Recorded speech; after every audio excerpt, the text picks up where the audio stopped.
presentation of Fox Sports. We are Fox Sports. We are Ohio.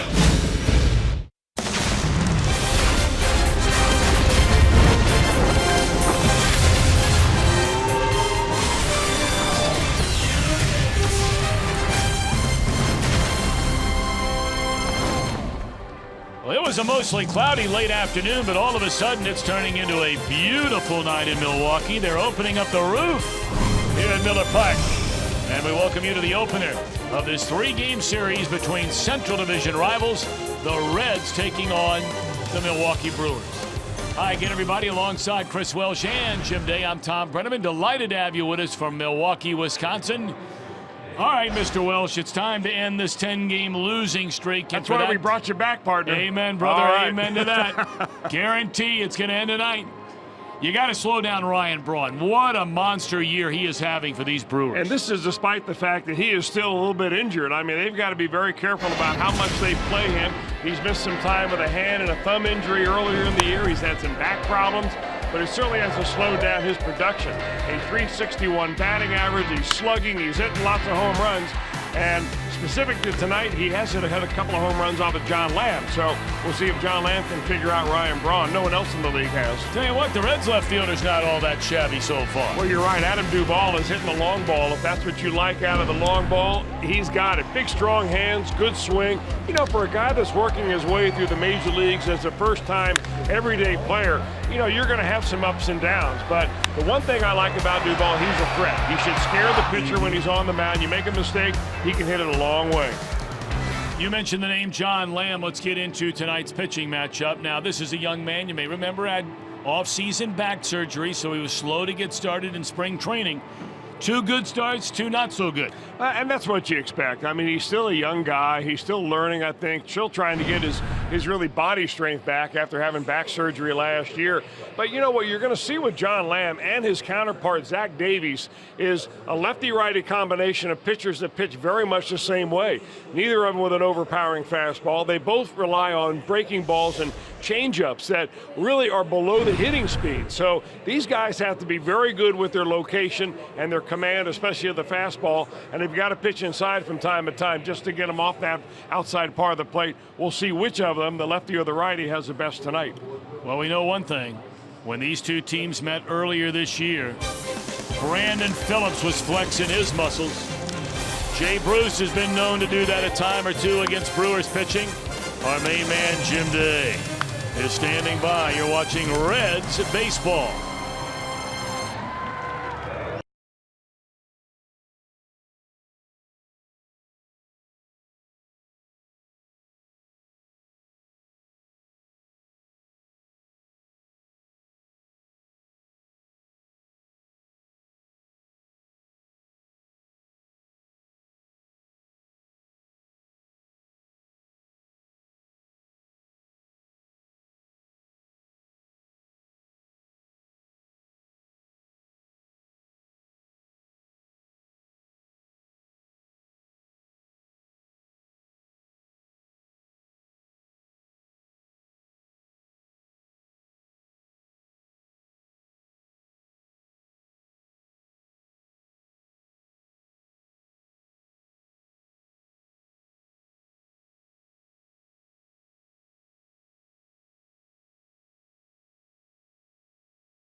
And my Skyline Chili feeling good.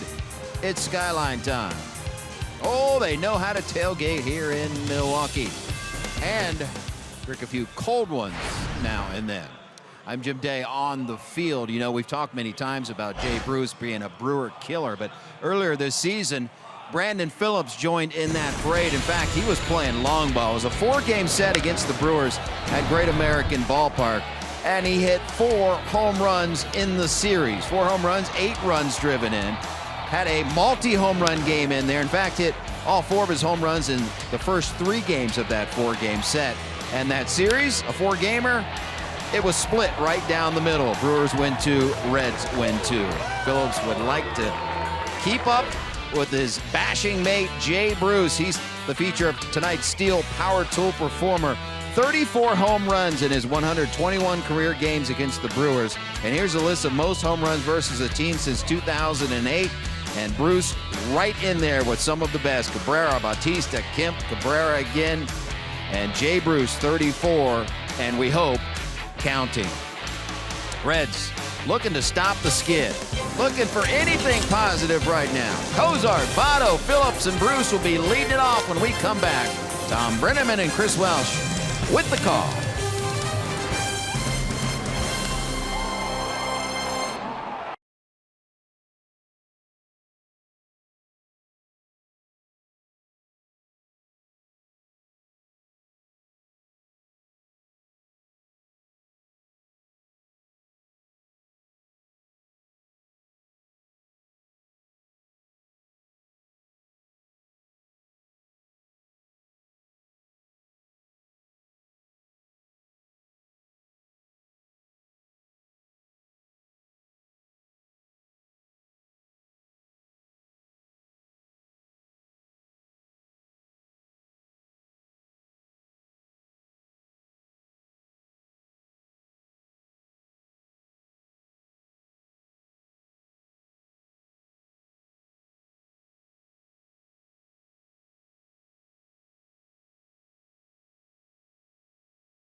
Storyline, 2 up, 2 down the record so far this year. And Chris, look at the last 3 seasons. You can't get much more even than these numbers. You're right about that. They have not been teams that have been contending at the top of the division the last couple of years, but you can see what they've done the last 3 years as far as head-to-head. 21 runs each. They score the same. They've got the same earned run average. And they're both right now in rebuilding processes. And they're both in early stages of rebuilding. The fans here in Milwaukee are clamoring for some of the young prospects that they have coming up in the minor leagues. The same that in Cincinnati. So the building process, I think, it calls for patience. And they're asking for patience here in Milwaukee, just like they are in the Queen City. Brian Price knows all about that word. Let's take a look at his starting lineup tonight. Zach Kozak, followed by Joey Votto and then Brandon Phillips in a 3-hole. Jay Bruce bats cleanup. Adam Duvall in left will hit 5th. Eugenio Suarez trying to snap out of a recent funk will bat 6th. Hamilton, Cabrera, Lamb, the latter 3rd. And they'll be facing this 23-year-old right-hander. Zach Davies grew up just outside of Phoenix, Arizona. You're right, and he was originally drafted and came up through the Baltimore Oriole organization, got traded over here in a trade that sent away Gerardo Parra. But he's a young man that is not going to be overpowering. He averages about 90, 91 on a fastball. He uses a lot of changeups and curveballs. That changeup is his favorite off-speed pitch. Well, let's see if the offense can get something going. This team can get something going tonight. They've lost 10 in a row. And on the first pitch, Cozart lifts a fly ball into short right field over near the line to get it as Ramon Flores. One pitch and one out. We're underway. We look at Milwaukee under their manager Craig Counsell. Defense presented by Boyd. Broxton in center, flanked by Braun and Flores. They're very excited about VR, the shortstop. And Lucroy very slow to get started offensively with the bat. They figure that will come sooner rather than later. Here's Votto. Same story with him. 2 pitches and 2 outs. That's a ground ball to the shortstop. Well, we mentioned it during the series in Los Angeles that the Reds are one of the more impatient teams offensively out there. They don't take very many walks. In fact, they're bottom of the list in that category, and they are the most frequent team to swing at the first pitch. Now, sometimes that first pitch can be the best pitch to hit in a bat. So, you know, if a guy is aggressive and wants to stay that way, but, you know, when you're facing a guy like Zach Davies who doesn't have a put-away pitch, he averages about 90, 91 with a fastball, you shouldn't really be too afraid to go deep into a count. They can work a little bit. Here's Brandon Phillips, a .248 batter, 6 home runs and 22 batted in. And Phillips has been as aggressive first pitch swinging as anybody in this lineup. But after back-to-back first pitch outs, he'll look at strike one. Not allowed to do it. You don't want that pitcher to win a case of beer. Well, he's barely old enough to drink a beer. He does look like he's on the young side, doesn't he? He sure does. I mean, they've got him listed at 6 feet, about 160 pounds. Now that's maybe if that uniform is dripping wet. I mean, he looks like that, you know, that high school kid down the street, right? Pitching in maybe the sectional tournament. Still 0-2 on Brandon. Well, the Reds during this 10-game losing streak, as a team batting .187, they have averaged fractionally better than 2.5 runs per 9 innings. It's their longest losing streak since a 13-gamer to end last season. This will be an infield hit for Phillips, so he's a 2-out base runner.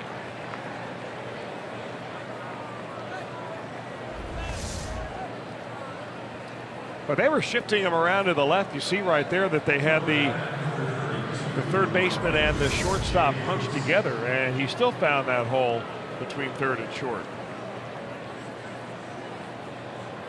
Well, here's Jay Bruce. We gave you some of the numbers a moment ago. 34 career home runs for Jay Bruce against the Milwaukee Brewers. 8 of them so far this year for Jay. Marvin Hudson is our home plate umpire. James Hoy at first. Chad Fairchild at second.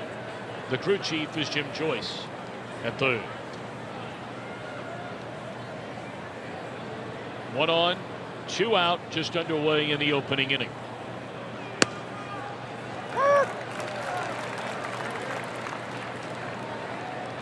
We're certainly not used to seeing this kind of a crowd on a Friday night in Milwaukee. I mean, this is a franchise that has drawn, you know, in excess of 3 million fans. Yeah, they had 2.5 last year. They had 2.7 the year before that. And they expected them to be down a little bit this year, but you know, this is quite a bit like Cincinnati. Their attendance really boosts up after school is out. Yep. Weather gets a little bit warmer. They've had a horrendous spring. I mean, if you think it's been wet and rainy in Cincinnati, try staying up here during the month of March, April, and May. 2 balls and a strike. That ball is stung into right field, but it's caught. No, and then it's dropped by the right fielder Flores. They are going to hold Brandon Phillips at third base. That was a missile by Bruce. It looked momentarily as though Flores caught the ball. We'll see how they score that. Well, it looked like when it came off the bat, it was going way over his head, and it really turned him around. You can see he turns one way, then the other, then reaches up with his glove, and I'm not even sure if he knows he even had a chance to make that catch. That's got to be a base hit all the way, and a double that will go to Jay Bruce. So all of a sudden, 2 pitches, 2 outs. Next 2 guys reach, and now you've got a chance to do some damage here in the first inning. And it's a guy who has done some damage so far, getting a chance for the first time in his young professional career to play every day at the big league level, and that's Adam Duvall. Breaking ball stays high.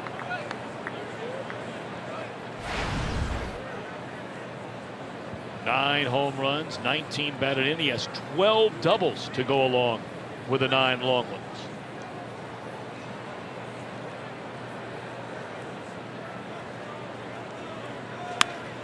In the air, well hit to left field, and the Reds have a 3-0 lead. How about that? 2 pitches, 2 outs to start the inning. Infield hit, double, 3-run bomb.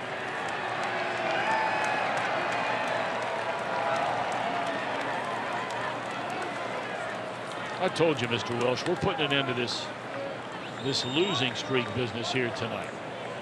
Well, you're going to have to show up every day if you're the good luck charm around here. A little hanging curveball, and boy, oh boy, Adam Duvall is just all over it.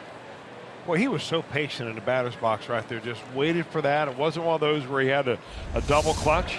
We talked about his strength. Well, that's for Zach Davies. I mean, 2 pitches, 2 outs. That's what you call going from sugar to Shinola in a hurry. You're not lying. Now Suarez, hitless in his last 20 at-bats. The longest hitless skid of his young major league career. The longest skid by a Reds batter so far this year. 1-2. And really what they're doing with Suarez is they're not moving it all over the place and getting him off the plate. They're simply pitching him low and away. So it's up to Eugenio to make that adjustment. Although that one came inside, for the most part, they're getting him out low and away, low and away.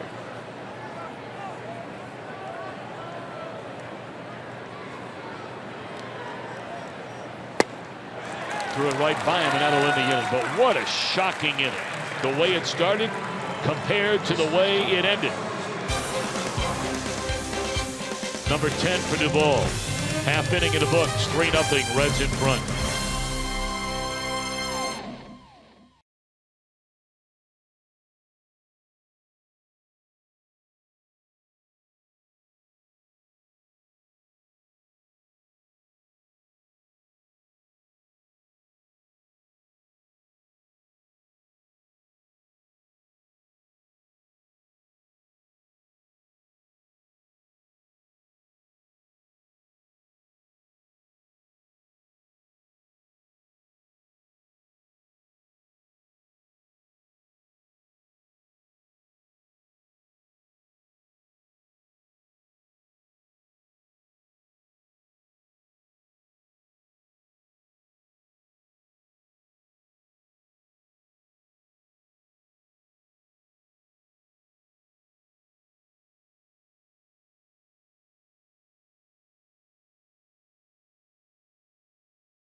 Full season managing his hometown team, the Milwaukee Brewers, after taking over for Ron Roenicke in May of last year. His lineup looks this way. VR at short, Perez at third, Braun having a big year in left, Lucroy the cleanup hitter, Carter tremendous power at first, Aaron Hill is at second, Flores, Broxton, Davies a ladder third, And making his fifth start. Began the year on the disabled list, was activated, pitched in AAA, and now his fifth start at the big league level for left-hander John Lamb. 2 of the previous 4 for Lamb you qualify as quality starts. He got one in last time, 6 innings of 3 earned runs. That was against the Seattle Mariners on Sunday. The runs they got off of Lamb came with home runs. A couple of long balls he gave up to the Mariners.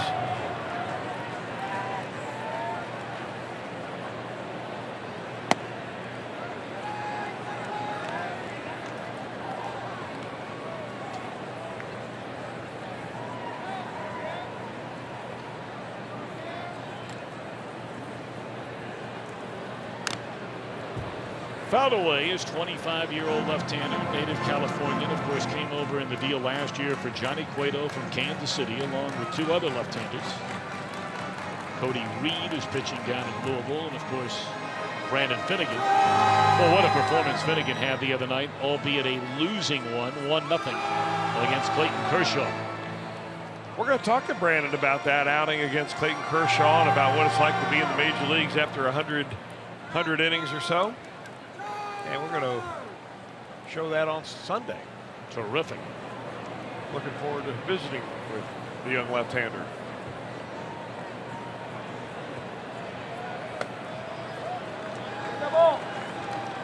VR at 295. They are really excited about this young man. Well, they picked him up in exchange for a minor league pitcher, and he was really supposed to hold the fort down at shortstop until their #1 prospect comes along. But he's playing so well that they're trying to find a way and a place for him to play long term. Well, he leads the league in stolen bases, so by walking him to begin the first, he becomes a threat with 15 stolen bases. And take a look at that, leading off an inning. Opponents half the time are reaching base against this Reds left-hander. You better be comfortable pitching out of your set position.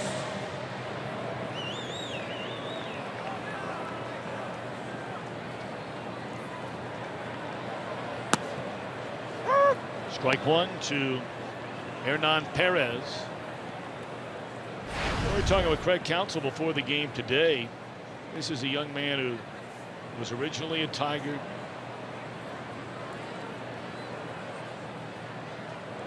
And then came over on waivers from Detroit in June of last year. And he said, you know, the more and more you watch him, the more and more you like him. And you like him as kind of a Ben Zobrist sort of player. When Ben Zobrist was with Tampa Bay, kind of like we saw Jose Ramirez with Cleveland recently, playing him everywhere.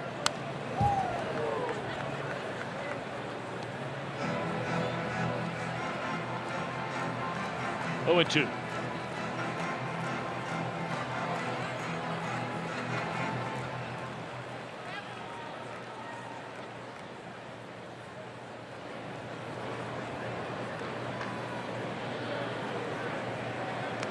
Now VR has, run into a number of outs so far this year. He is an extremely aggressive player. And at times reckless, but still so young. Gone swinging Perez for out #1.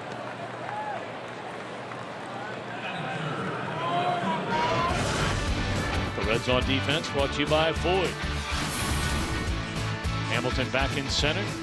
Regular group along the infield, and only the 5th start of the year behind the plate for Ramon Cabrera. Here's Ryan Braun. 361 is batting average. 9 home runs. 30 runs batted in.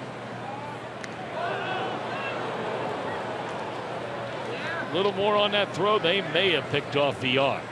When you're a left-handed pitcher, you have 2 different types of moves. You have the quick step-off move right there. And then, of course, you have what you hope is a deceptive move to first base or a very quick move to the home. And John Lamb needs that big leg kick. That's just part of his delivery. So he's working on deception. But he's hoping maybe to shorten up VR just a little bit with that quick step-off move.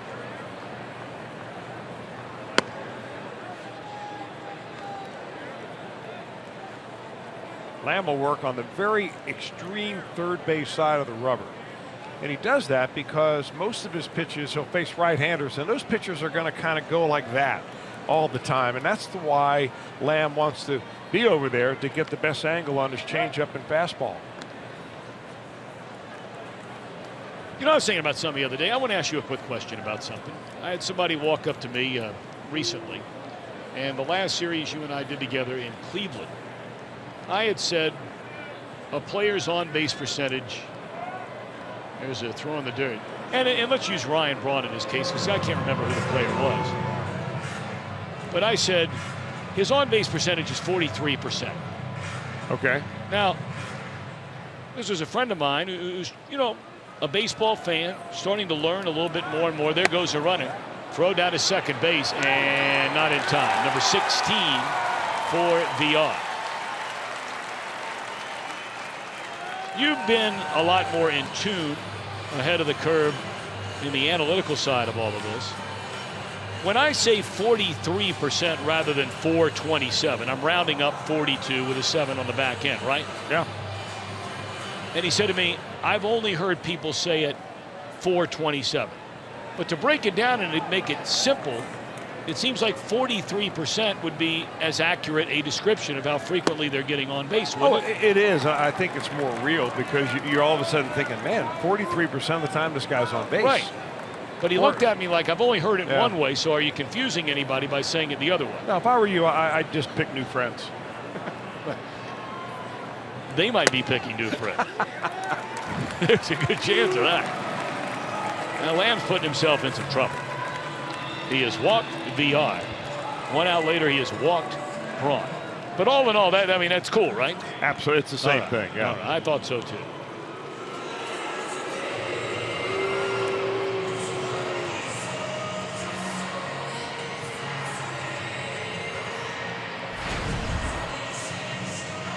For Lamb in 20 innings, he has walked 11, including the 2 here in the opening inning tonight. Now Jonathan Lucroy, longtime Brewers standout, 275 batter, 15 extra base hits on the year. But they feel like he's just not gotten into a groove.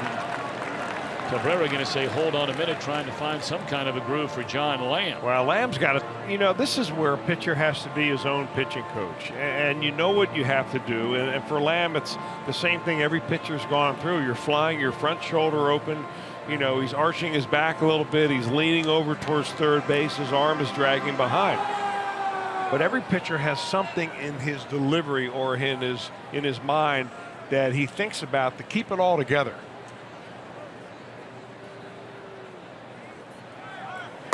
There go the runners. And the runner is out at third.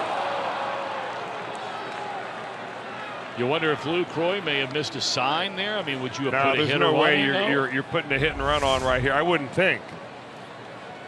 And I'm surprised. I'm not surprised VR is going to steal right here because he is aggressive or reckless, however you want to look at it, on the base pass. But he really didn't have that big of a lead at second base when he went in to try to steal third right there. The Brewers are waiting right now. They've held up the game to hope to take a look at the tape. Looked like the throw definitely beat him. Question is the tag. And Craig Counsell wants to challenge this call. The Brewers have made 15 replay challenges this year. They've won 8 while losing 7.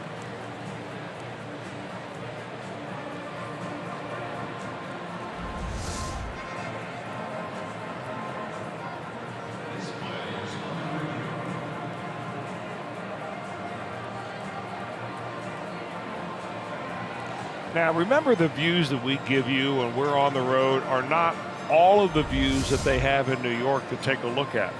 Oftentimes, they're going to take the home television feed or maybe one of the cameras that are here at the ballpark that we don't have access to. The call was made at third by Jim Joyce, and he is the crew chief. He's standing to your right. Tough to tell, but is there enough evidence to overturned the call. It looked like the tag was placed right on the forearm, and the question is, did the hand touch the bag before the tag to the forearm? Oh. Well, the more we see it here on the big scoreboard, the more it appears that he may have slipped his hand in there.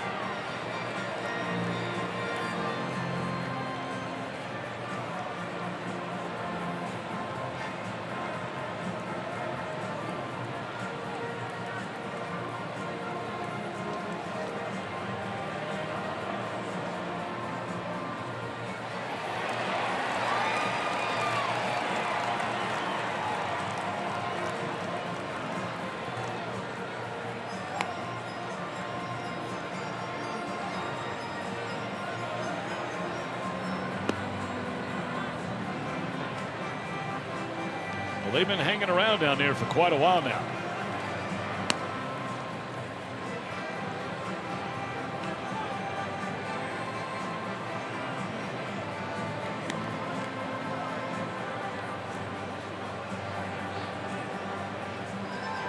Okay, we were talking about how young the starting pitcher for the Brewers looks tonight, Zach Davies.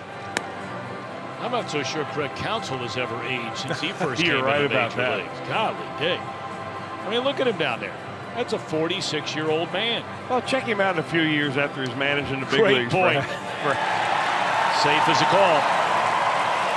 So they overturn it. And that is a stolen base as VR will come from the dugout. And once again is a base runner now standing at third.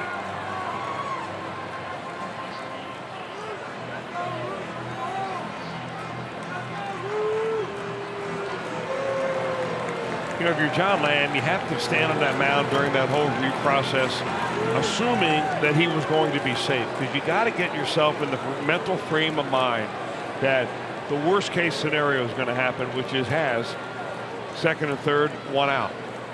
3 stolen bases in this inning against Lamb. In the air. He'll get it out, will Lamb, as Billy makes a catch. Tagging and scoring VR, so that turns out to be a big play indeed. Sac fly RBI. Brewers on the board. Reds lead 3-1.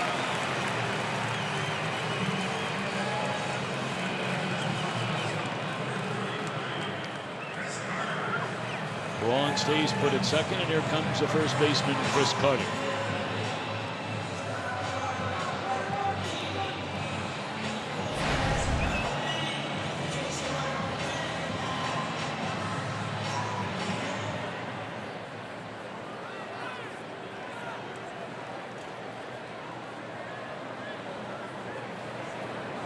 .13 home runs so far for this powerful first baseman, who swings and misses a lot, as much as anybody in the game.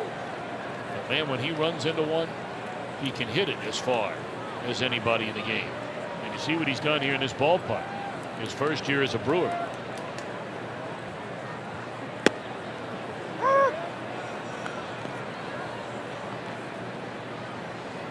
I'll tell you, the more I see Chris Carter in the batter's box, the more it reminds me of Don Baylor. I mean, very similar builds, big, strong guy, and he's got a spot. And if you put it in that spot, he's going to hit it a long way. But if you don't put it in that spot, or if you miss his spot, you got a chance for a strikeout. I'm not saying he's ever going to have the kind of career Don Baylor did, which was a tremendous major league career. But he certainly has a ton of power.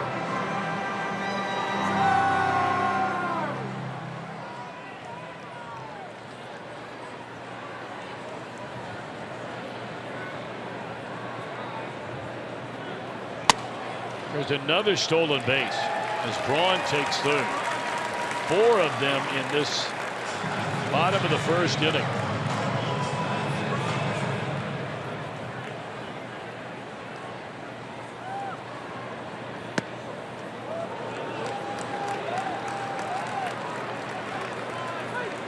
Three and 2.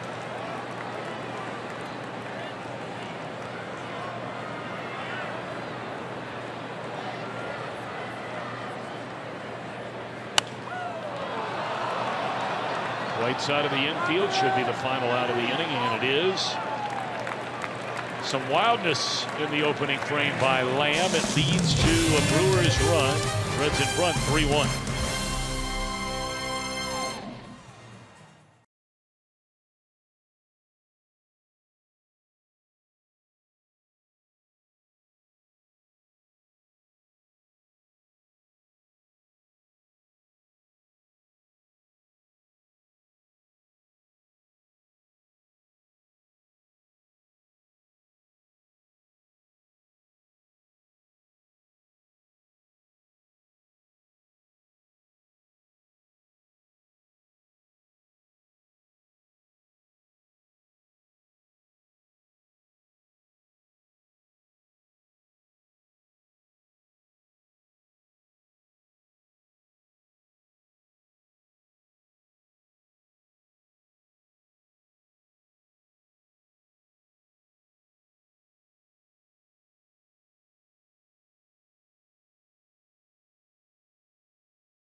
Brewers pitchers this season, they have turned it around since May 10th. Last in the National League in ERA and opponent's batting average. They've bumped that up since, but Reds did get 3 in the first against Zach Davies, trying to add on here in the second.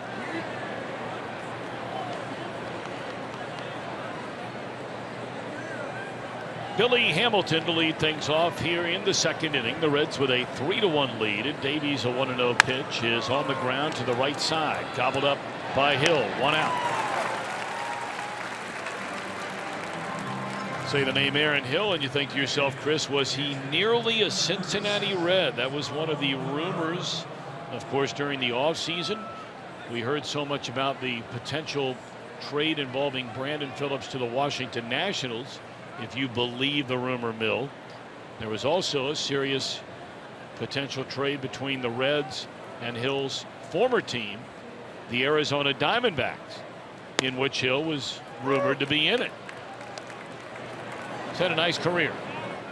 He really has, and I think he's got something left in the tank too. He's only 34 years old, not like he's pushing 40. They say he's been very good with a lot of the young players that they're trying to bring through the system here.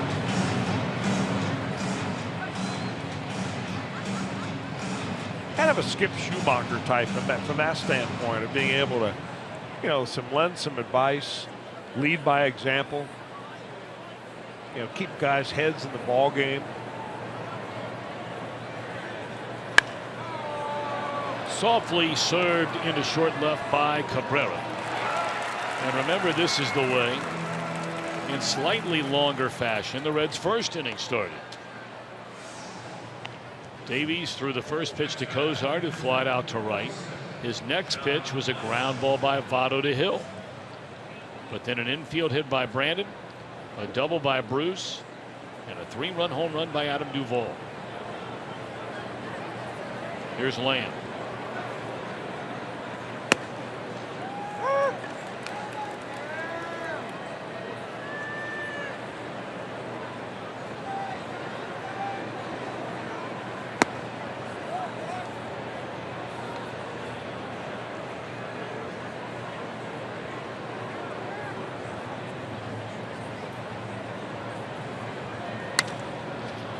On the ground to Hill, and it's a 1-2-3 second inning for Davies. Milwaukee Bats trailing 3-1.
Let's get to know the lefty a little bit with a few questions off the beaten path.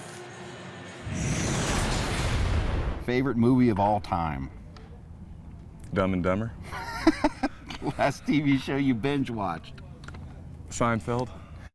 If you could be a professional athlete in another sport, which sport? Hockey. Surf or snowboard? Surf. Pick a superpower, invisibility or to be able to fly? Fly. And speaking of fly ball to center field, John Lamb, his teammates will say he's out there a little bit, but they always say he's a good guy to have in the clubhouse. You know, I love those features with those kinds of questions that Jim Day, you were doing in Arizona. I don't mean to throw you on a spot here, Jim, but of all the guys you talked to and you asked a question, you know, whether like the ones you just asked John Lamb or something else that sort of started you, anything stand out? Well, back in the day, Ken Griffey Jr. would leave me rolling on the ground every time that we would do something like that. There would be a lot that we could air and a lot of things we couldn't air. He would always have something for me that would fool me. On this team, Brandon Phillips is probably the same way. Hey, all I know is there is one thing that has floored me so far this year. And I know a lot of you out there are going to remember this. It's that interview that Jim Day did in spring training with Joey Votto. Yeah, the dugout interview. That's the one for the ages. Well, so far, though, Joey, you know, he said in that interview that he wanted to do as few interviews as possible this year. So, Jim, how many have you done in the meantime? Well, let's see. One or two. That one shot into left field off the bat of Ramon Flores. First hit of the game for Milwaukee. I think Joey gave you all his A material in that interview before the regular season ever began. Well, I'm still waiting to make him cry on camera because he wants that, apparently. That was a question for those of you that weren't with us, among many, many other entertaining parts of that interview. When it looked like you were wrapping it up, Joey said, "I thought you were going to try and make me cry." And Jim Day, as he is so quick on his feet, said, "Well, you can cry if you want to." I mean, it was really, really funny. All right, one on, one out for Keon Broxton. Well, yesterday is a day he will never forget, nor will many of his teammates. Broxton came up at the end of last year with the Pirates. He only had 2 at-bats. He didn't get a hit. And he went hitless in his first 24 at-bats this year. Well, yesterday they asked him to bunt, to advance runners along. He popped the bunt in the air off to the side of the pitcher's mound. And in a diving attempt to get the pop-up, the play wasn't made. The ball fell in, and he got his first major league hit. And apparently they were rolling in the Milwaukee Brewers dugout. And he said quite simply, "Hey, man, a hit is a hit when you start 0 for 24.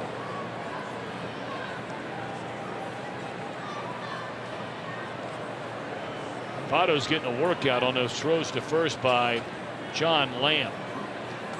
The majority of them so far have been in the dirt.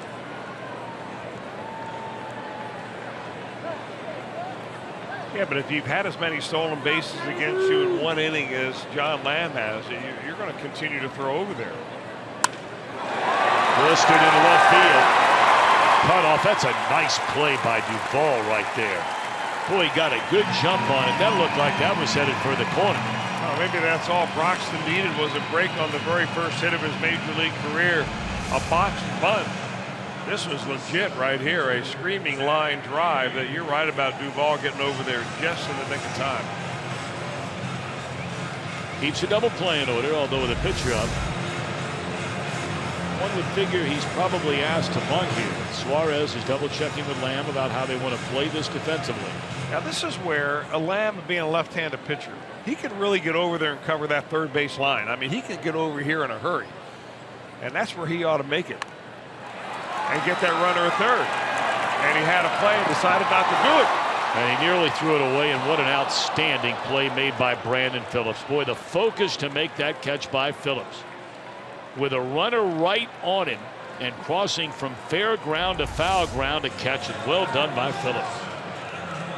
Well, when you field the ball, you've got to make your decision ahead of time. Now, he's already turned by the time he fields the ball, but if Lamb had been aggressive coming off that mound, you're going to get that runner at third base with an easy flip to the third baseman. It's a force play, no tag needed.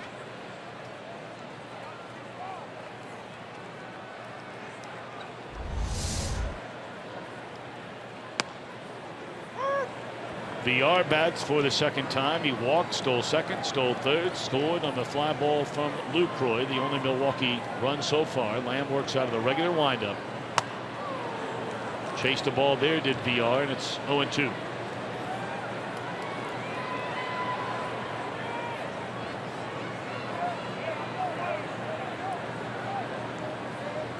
Reds leading 3-1. The Brewers with 2 in scoring position. Boy, that's pretty good looking fastball right there. Maybe what, low? Or perhaps in.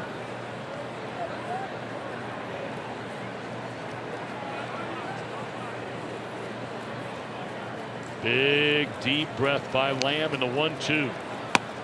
Came with a fastball again inside.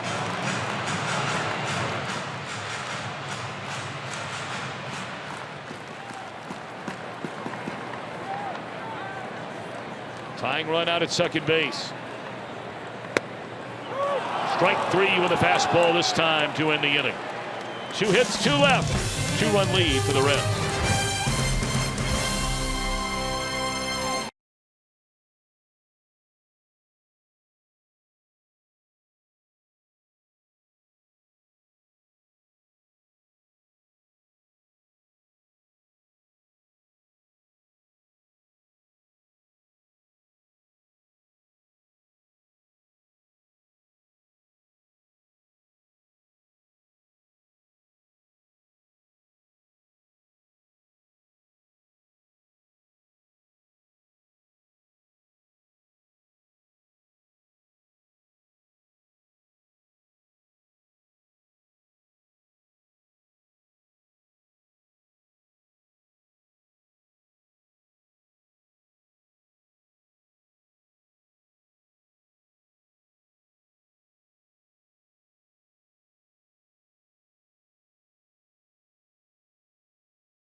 TV Premium, the #1 live streaming sports service, delivers everything you have come to expect and more. It includes a free subscription to @Bat Premium, the #1 app for live baseball. Blackout and other restrictions apply. Visit MLB.tv for details. Reds 3, Brewers 1. We go to the top of the third inning, and it's back to the top of the lineup with Zach Cozart, who made it out on the first pitch he saw to start this ball game off, and he takes ball 1. And that was a very odd top of the first inning, as Cozart and Votto made outs on consecutive pitches to start the game, as it's 1-1 on Zach. Before Phillips had an infield hit. Bruce lined a double to right. Duvall homered to the second deck in left. Brewers with a run in the last of the first inning, and that's where we stand here in the third. 1-2 to Cozart.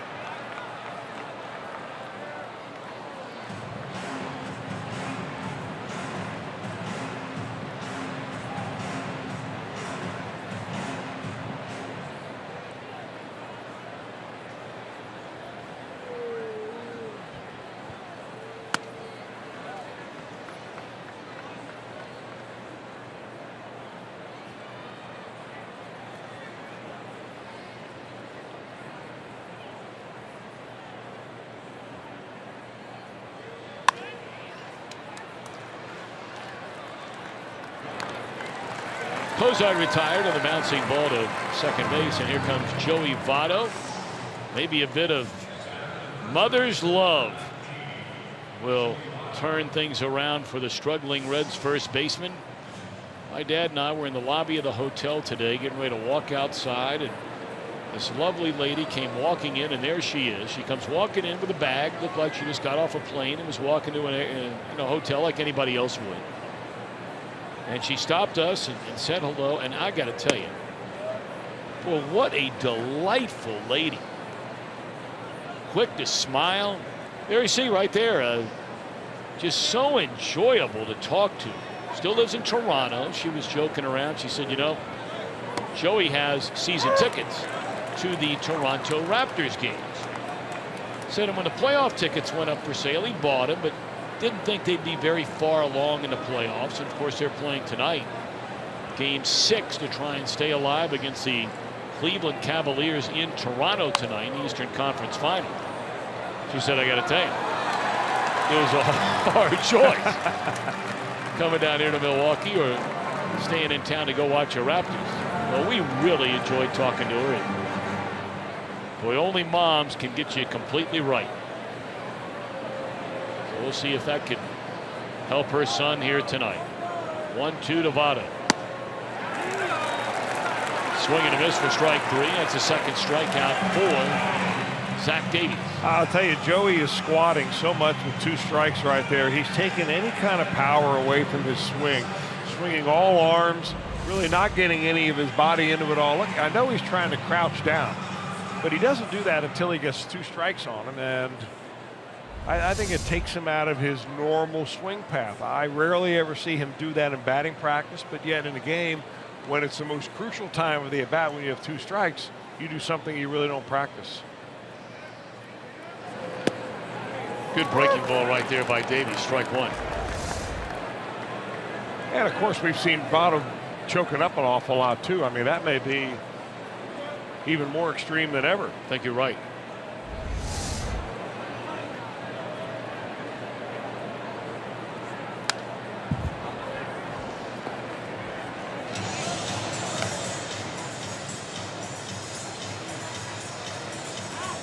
Well, you look up and down the scoreboard right now, and they changed the various categories with the Reds lineup. And the numbers up there right now are OPS, on base plus slugging percentage. If somebody would have put those numbers up and they'd have said to you, here's what they look like, you'd have never believed it in a million years as it pertains to Votto. You've got Cozart, 816. Votto's 681. Phillips, Bruce, Duvall, all higher than Votto. And of course, he's among the leaders in all of Major League Baseball every year of his career in that category when he has been healthy.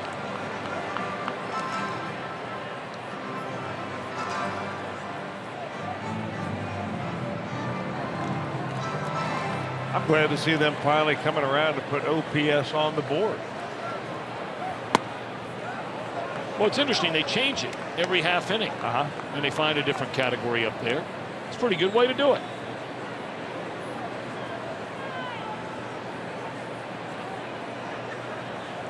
One and 2 on Brandon. 2-2. Fastball up and in.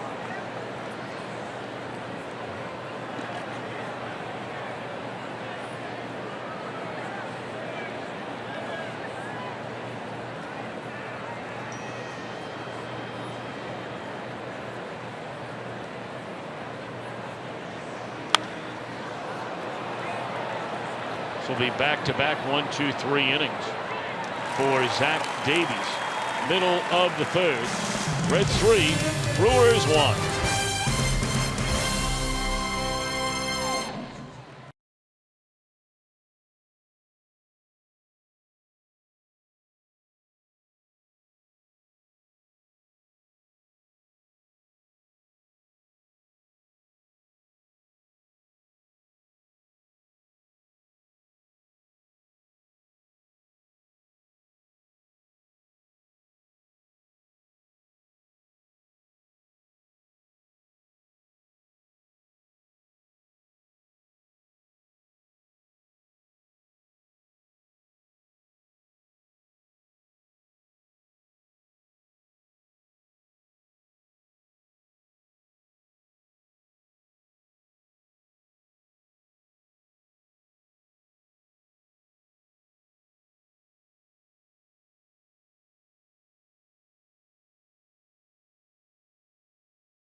Pirates tomorrow.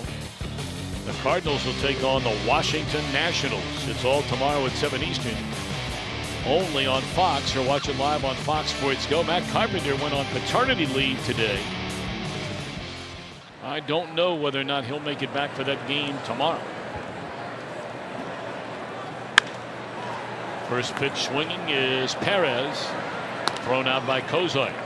Reds lead 3-1 with one gone here in the last of the third.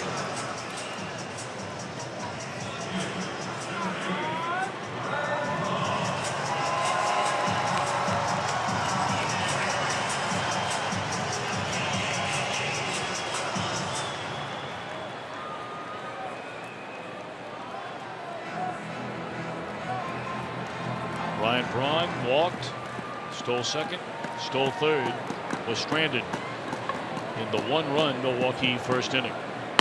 Strike one.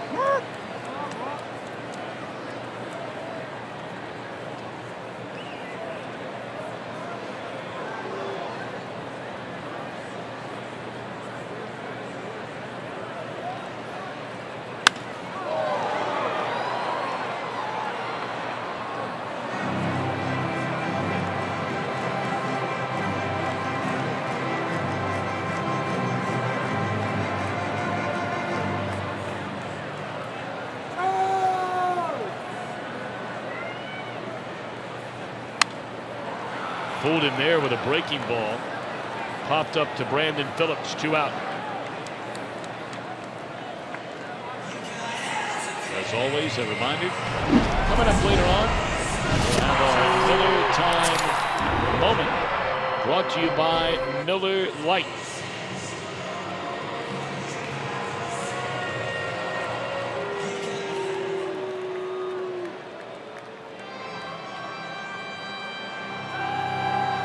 Reds fans hanging here at the yard tonight. It's not a bad drive up here. If you pick the right time to pass through Chicago, it's a very easy drive, because basically from Cincinnati to Chicago, not much trouble.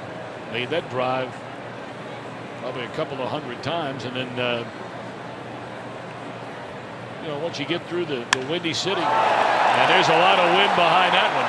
Lucroy's made it a one-run game. Good thing he didn't do that in the first inning.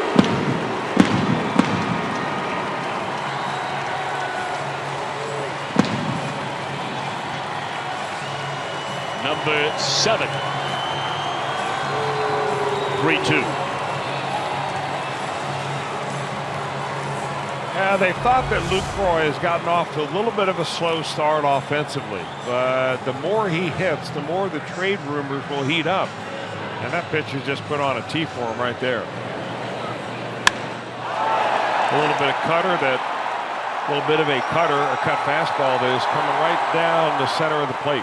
Boy, that's hit a long way. That's to the very top row of that second deck, and they have the panels behind that deck open tonight.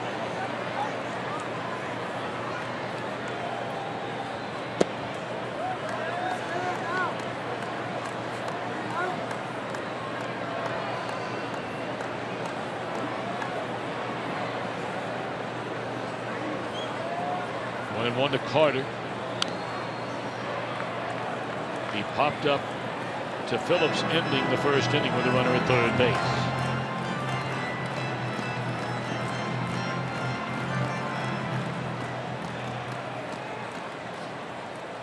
They're starting to close the roof now. I tell you what, it never gets old. The engineering and the intelligence involved, the execution of every detail to see something like this happen. It's just extraordinary. There are 4 panels, 5 of them, moving at the same time along a track. One from the right field corner, the other from the left field corner. You don't hear a sound.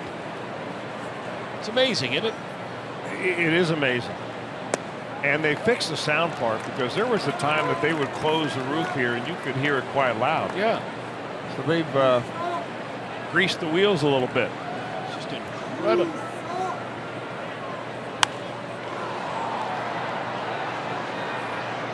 It's like watching clouds move again across the sky when you just sort of peripherally look up.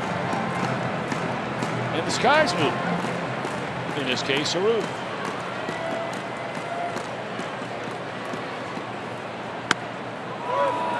Strike 3 called. Carter knew it. Lucroy a long one. We go to the 4th. 3-2 Cincinnati.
We'll never forget this summer with the official Reds baseball and softball camps presented by United Healthcare. Campers will receive their own uniforms, special instruction from a Reds coach, guest appearances by a current Red star, and more. Sign up today at reds.com/camps.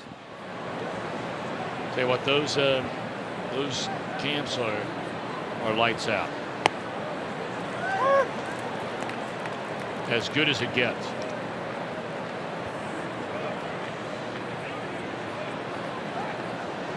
Our son had the opportunity to go along with a buddy of his the last couple of years, and it is just spectacular.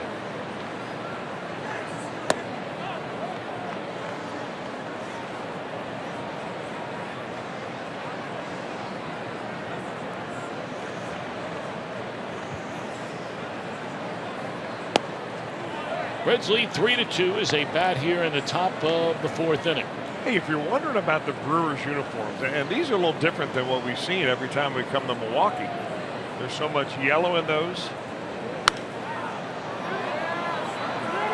It's not Throwback Thursday, but it is Retro Friday here. For every home game this year, they will wear that uniform that is almost a replica of the world champions in 1982. Of course, they don't have the pullover. They have the modern button look, and there's no polyester pants that they're pulling on. There are numbers on the back. There were names on the back now. There were not names on the original uniforms back in '82. That was the year that Pete Vukovich won the Cy Young Award. Harvey Keene had the Harvey wall bangers. Oh, yeah. Knocking the heck out of the ball, bludgeoning people to death. That Cy Young Award, by the way, got Pete Vukovich a spot role in Major League, where he played the New York Yankee first baseman. Great job he did in that role. Of course, Bob Uecker was in that movie. And some believe that the best line ever uttered in that movie, there was a ton of them that you hear people reciting every day, Sure. was about Vukovich, who played a first baseman named Clu Haywood. And Uecker said something like, well, Haywood leads the league in a number of offensive categories, and he rounded them off, including nose hair. That was some kind of movie. Some kind of movie. And one of the stars in that movie, for all we know, he's an avid watcher of Reds baseball, and he might be watching a game tonight, is played the character Ricky Vaughn, wasn't it? Yeah. Charlie Sheen. Long time big Reds fan.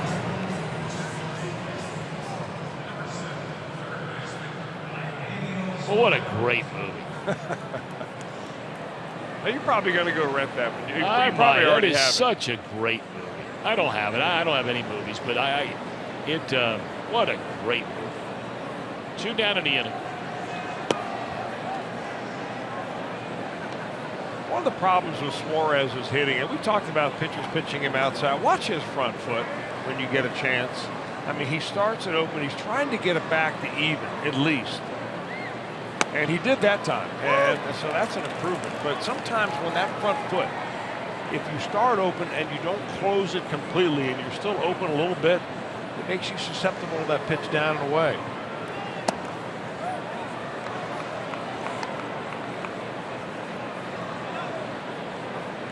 But he's really working with Don Long, and he came out of that slump for a while, and it was just a factor of keeping his head still, not jumping too much. But as a pitcher, or even as somebody sitting at home, you can watch the way a batter takes a pitch. The way a batter takes a pitch tells me whether he's seeing the ball or not seeing the ball. If there's a lot of head movement, if he sees that pitch on the outer part of the plate and his head's drifting way out over the dish to follow it, he's not seeing it too good. Well, as Chris mentioned, he struck out his first time up, so now hitless is Suarez in his last 21 at-bats. See if he can end that right here in his 3-2 pitch. Davies delivers.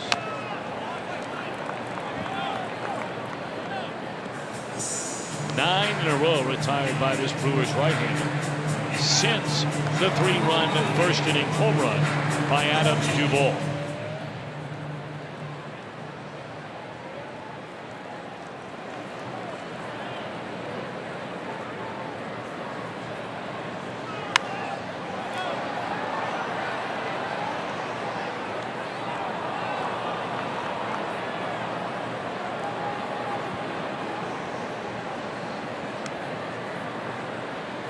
Davies, 6 walks, but 0 for 11 in official at bats on a 3-2 count.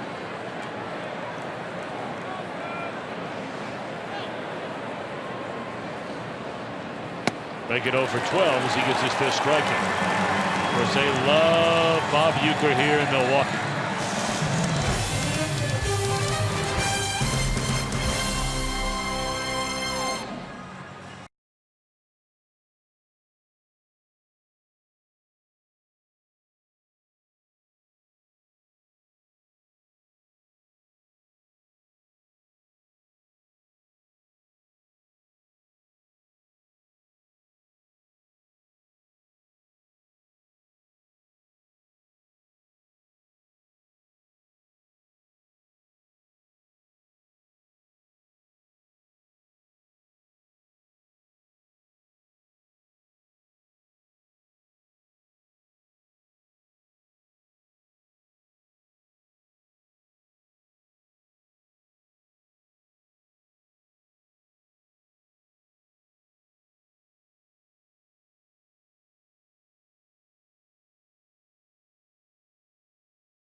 Ohio is brought to you by your local Ford dealer. Ford, go further.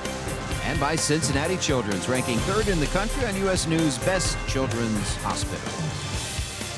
we'd like to invite you to check out the Bearcats Caravan and the Fox Sports Ohio Bearcat Fan Express. They're going to be at the Under Armour store at the Cincinnati Premium Outlets tomorrow from noon to 2, and UC football coach Tommy Tuberville will be there to sign some autographs. So noon to 2 tomorrow at the Cincinnati Premium Outlets. All right, Jimbo. We're in the bottom of the fourth inning where the Reds lead the Milwaukee Brewers. It was 3-0 after a half inning. The Brewers with single runs in that first, and then the home run by Lucroy in the third. 0-2 on Aaron Hill. 3 strikeouts, 2 walks so far for John Lamb. He's allowed the 2 runs on 3 base hits. This could tie the game if it's fair, and it does.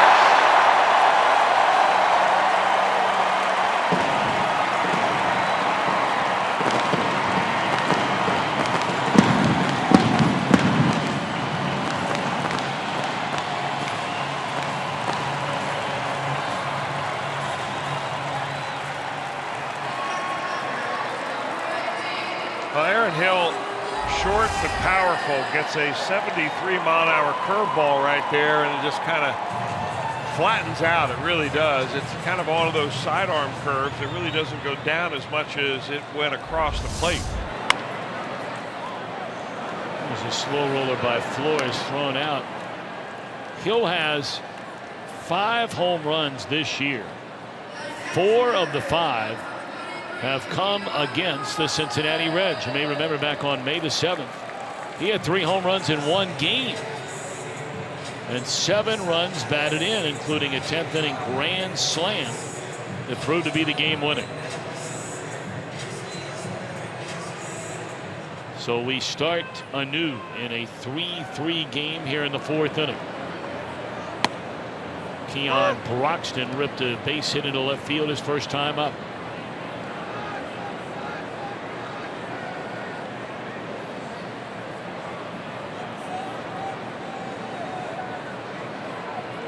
Eleven times a batter has started an inning with a home run against Reds pitching. Bruce unable to corral it, and in a second goes Keon Broxton. 2 hard hit balls tonight for Broxton. I can't believe that this kid came into the ballgame hitting .040, and that one hit was a bunt. He has hit the ball hard to both fields. Once to left, this one just off the glove of Bruce.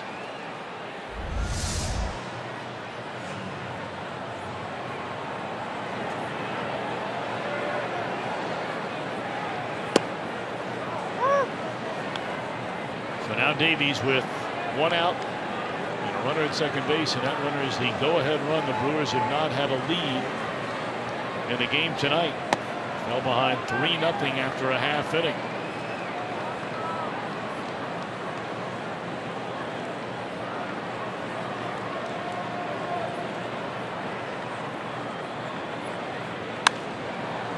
One and 2.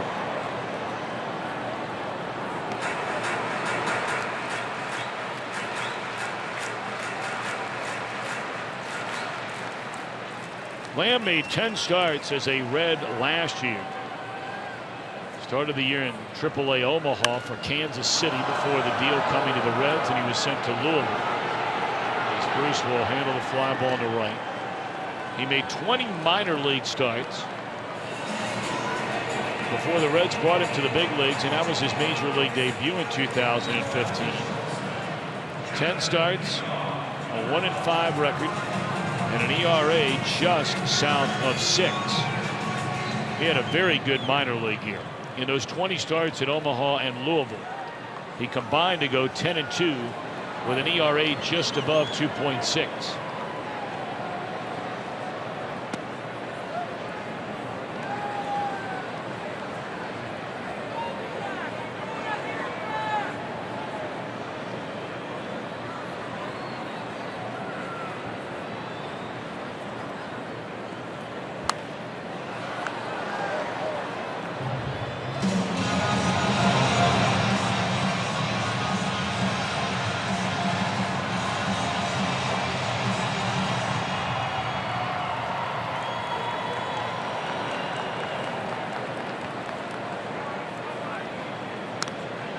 fouled away by Villar, who walked in the first, stole second, stole third.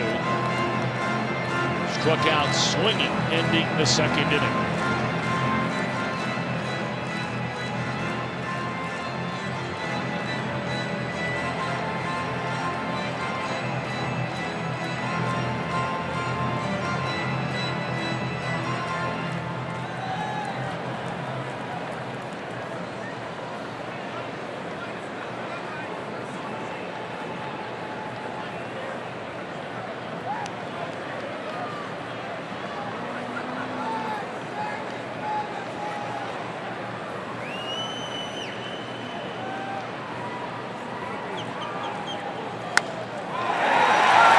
This will give Milwaukee the lead as the youngster Villar hammers one down the line for a sliding double. And a 3-0 Reds lead is now a 4-3 Cincinnati deficit. And the damage in this inning has been done at least by the right-handers Villar and Aaron Hill on that slow curveball. It's just flattening out a little bit for John Lamb. And well, that's a dangerous pitch because the hitter gets out ahead of that and he hits it hard and usually right down the left field line, and that's where that one goes.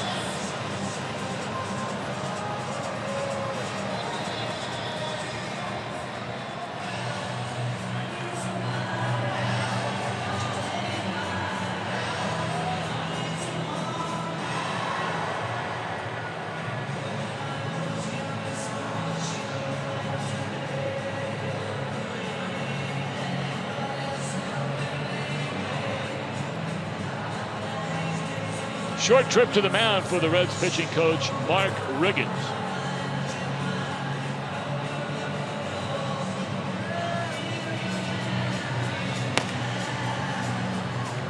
Smith just brought up from the minor leagues, gets loose in the bullpen.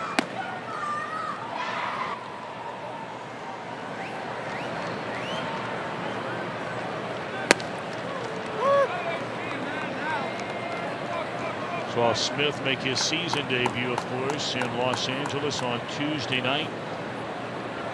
And the Reds in that game featured 5 rookie pitchers. Swung on and fouled back out of play. 0-2 on Perez.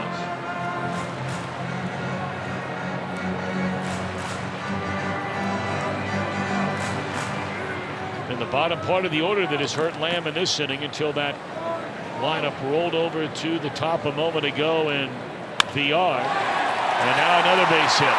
They are going to wave the runner. Villar can fly, and he will beat the throw.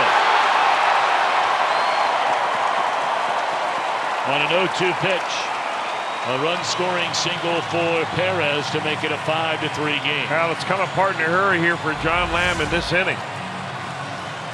This one, not the slow curveball, but yet the fastball. And they're going to take a little bit of a chance here.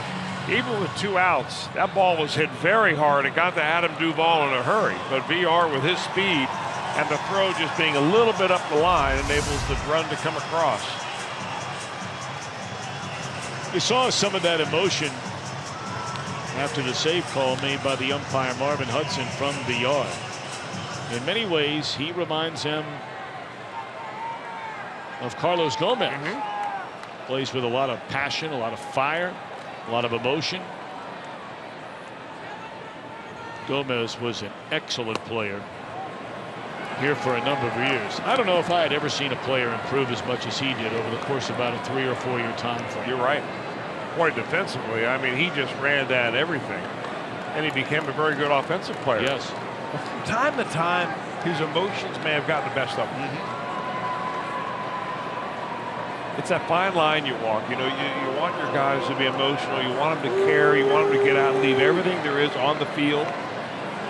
But if you cross the line from being emotional, they start calling you cocky.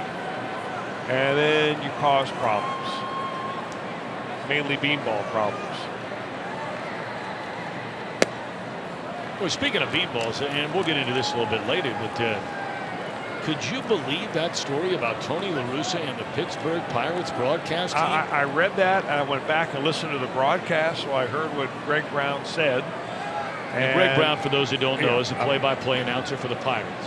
and they were just in Arizona. It was an amazing story.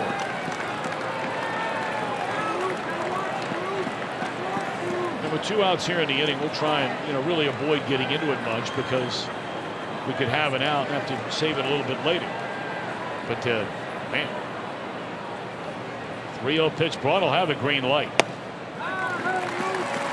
And Lamb still in search of that final out here in the 4th inning, and he's not going to get it. Well, this is a third very poor consecutive start for John Lamb. He was handed a 3-0 lead in this game. He walked 2 of the first 3 batters he faced on the night.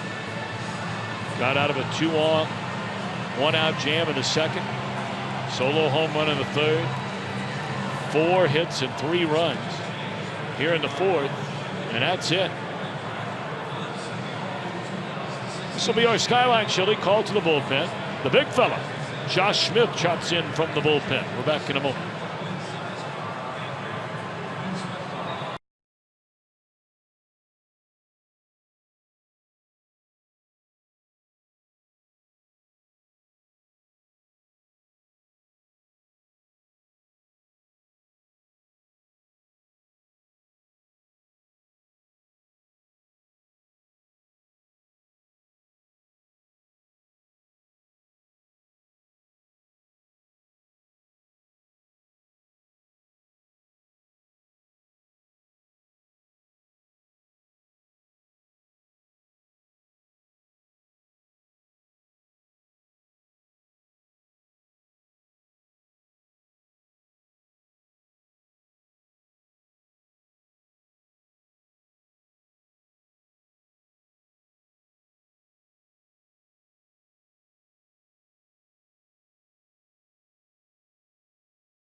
The Cincinnati Reds. It may not be reproduced or retransmitted in any form, and the accounts and descriptions of this game may not be disseminated without the express written consent of the Cincinnati Reds. Josh Smith pitching in his 2nd game since being brought up from AAA Louisville. Comes in with a runner at 2nd, 3 runs home, and the Reds trailing 5-3. You probably saw Smith pitch last year. After all, he did start 7 games for the Reds. Has pitched in only 1 game, a third of an inning so far this year.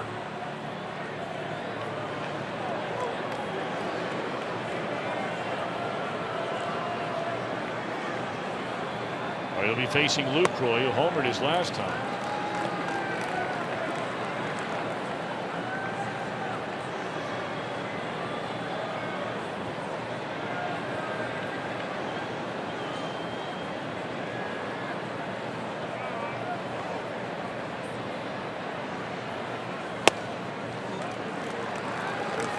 You can't come in and be too fine. You've got to come in and be able to go right after the hitter. Doesn't mean throw him a first pitch fastball right down the middle, but it does mean challenging him down in the zone. You get into a hitter's count like this, all of a sudden Lucroy, a 280 hitter, becomes a 480 hitter.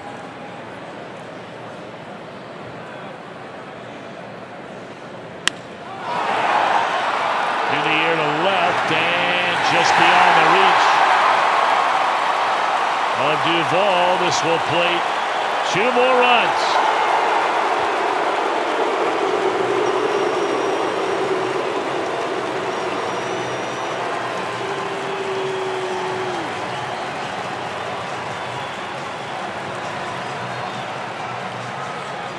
They're going to wonder if maybe this was a rule book double, meaning like it bounced out of the ballpark.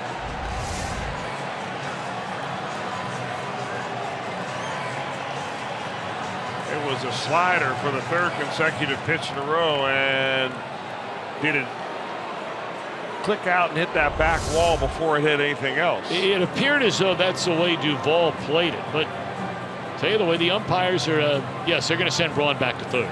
So it will be an RBI double for Lucroy. You know, I just don't like that pitch strategy, either from Josh Smith or Cabrera or the Red Scouting Report or what. I mean, it's like they were afraid to throw Lucroy a fastball, and he got down 2-0 by throwing him 2 sliders in a row. Sinking liner run down by Bruce. And then you hang one. Well, it's a 4-run 4th inning, and the Brewers lead 6-3.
On the United States for the 100th anniversary of one of the world's biggest tournaments. Coverage of the Copa America Centenario begins June 3rd across the networks of Fox Sports.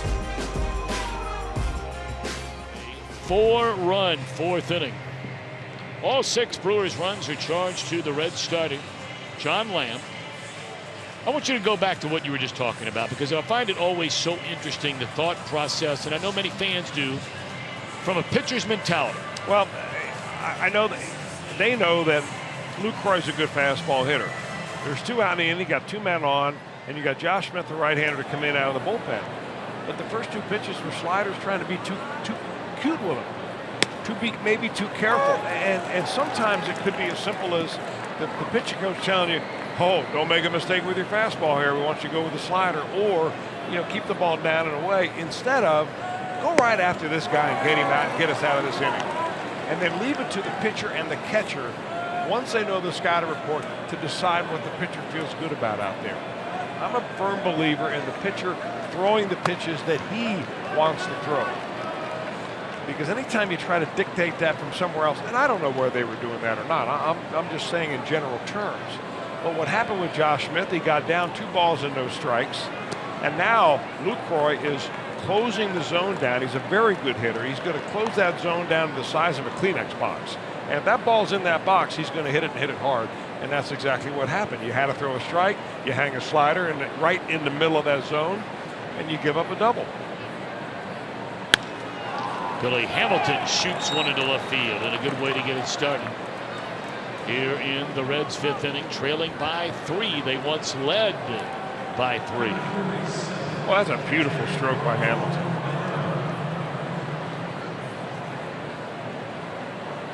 The last thing you ever want to see Billy Hamilton do is try to overpower the baseball. Just take a little slap at it like that, Billy. That's still a line drive, and it's a base hit.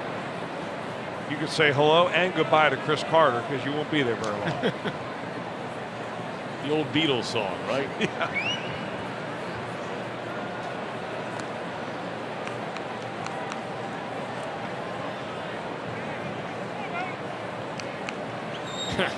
in mind the Brewers catchers are very good at shutting down the running game. Boy, are they ever. That's a big lead, though. Wow. And Hamilton not running. In fact, the duo of Lucroy and Martin Maldonado is backing. Combined to throw out 22 runners attempting to steal this year. They've thrown out 25 of 56 attempting to steal, and that includes 3 pitcher caught stealing. And that is very, very good. Most in the majors. Now that's no ordinary cat over there at first base.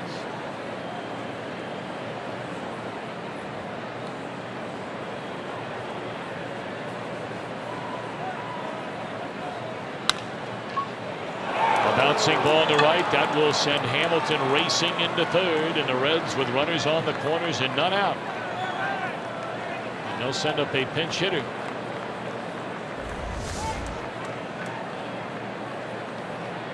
Now the high hopper, sometimes it helps you, especially when that infield is pulled in, the way Carter is when he's holding the runner on.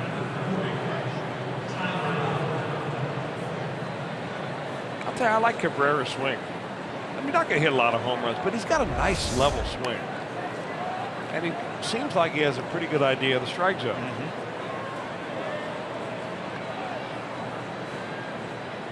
So you and I talk from time to time about guys who have a chance to stay in the major leagues for a long, long time, especially with Cabrera being a left-handed batter. Davies had retired 10 in a row prior to these back-to-back hits, and here's Tyler Holt batting for Smith, who goes a third of an inning, allows a hit.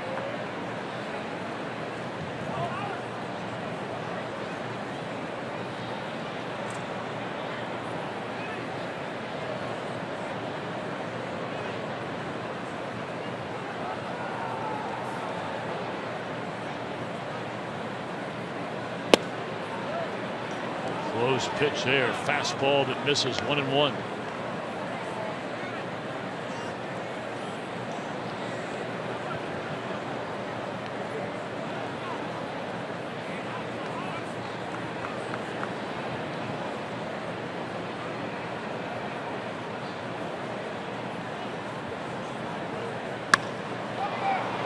In the air, right center field. This will bring in a run.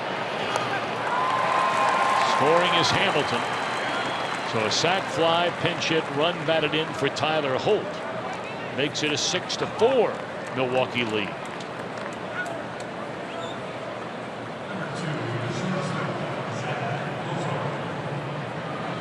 It's a good job by Holt.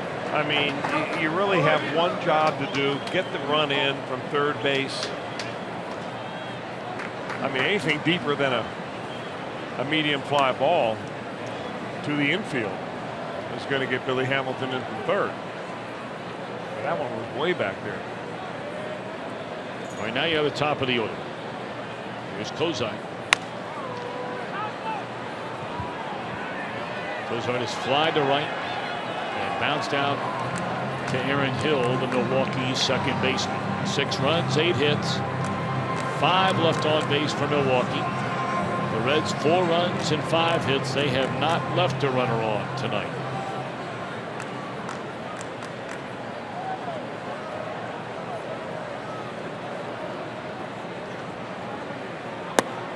Zach Kozar now 0 for 2. He's seen his batting average go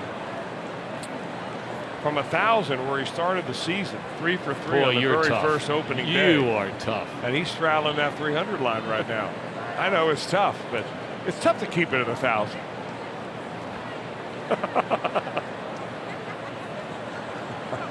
Some guys would say it's tough to keep it at 200.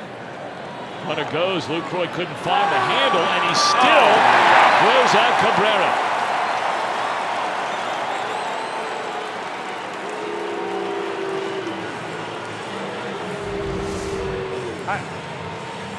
I guess it was a hit and run looking at the swing of Kozart.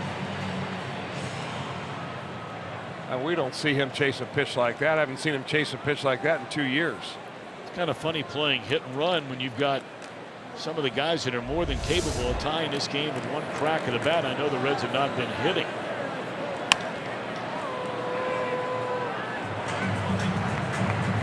If indeed that's what it was, and we don't know. It looked like it. I mean, there's no way Ramon Cabrera is straight stealing. No. Down 2 in the 5th. It's got to be a hit and run. I've never seen Cozart take a swing. That's a hit and run swing. That's the pitch that they were looking for on the hit and run. Yep. So they leave Votto standing in the on-deck zone. And you're down by 2.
Kroger is back. Purchase your Bark in the Park package and bring your furry friend to the park. Get a dog jersey and more. Spots are going fast, so hurry up. Visit Reds.com/dogday and purchase today. I'm Jim Day. The Reds coming in from Los Angeles with an off day yesterday. Now, in the past, the Reds would fly all night from the West Coast and arrive in Milwaukee about 7 in the morning, and you would get to bed when it was light out. They changed it up this time. Yesterday, the Reds flew out about noon Pacific time to Milwaukee, got in here at a decent hour, and had the night free. Brian Price basically said, you know, we've done everything physically. These guys are putting in extra time, pressing hard, so why not give them a mental break? And after that as well, they told the players to arrive at the park late today. The clubhouse opened up late. He was just trying anything to give these guys a mental break. So far, at least the hitters have responded. The Reds can catch up. Tell you what, Jim, I have always believed the team should do that. It's one thing if you're flying from Los Angeles, you know, to San Francisco or going to Denver after a night game, in this case on a Wednesday night. You know, you get in and you get used to that kind of thing when you travel in baseball circles at 1, 1:30, 2, 2:30 in the morning. I don't care how long you travel. The most avid business travelers, no one gets used to red-eye flights, and that's basically what the Reds and every other major league team have done forever. And I think it's certainly worth applauding the Reds director of travel, Gary Wayhoff, and what an outstanding job he does. I think he's the best I've ever been around. He is excellent. And you know, he made the decision to stay overnight in LA instead of landing here at 7 o'clock in the morning and then you're a zombie walking around all day yesterday or whenever you wake up. Body clock's completely obliterated. Now look, there's no perfect answer. You know, when you fly out at noon, you're basically losing a whole day, if you will, flying west to east. Yeah, but you know, Tom, I don't know if it's that maybe that tough of a decision. I mean, after all, you want to spend the night in Pasadena, California, or in Milwaukee, Wisconsin. That all depends on your vantage point. I'm not taking anything away from Milwaukee, but we ought to go to Pasadena once a year. one extra night.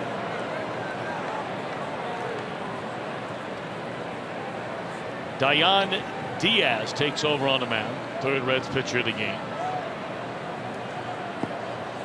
This was the guy who started that 4-run rally to take the lead when Aaron Hill homered. Boy, what is it with Aaron Hill and the Cincinnati Reds? Holy. 6 home runs for Hill, 5 against the Reds.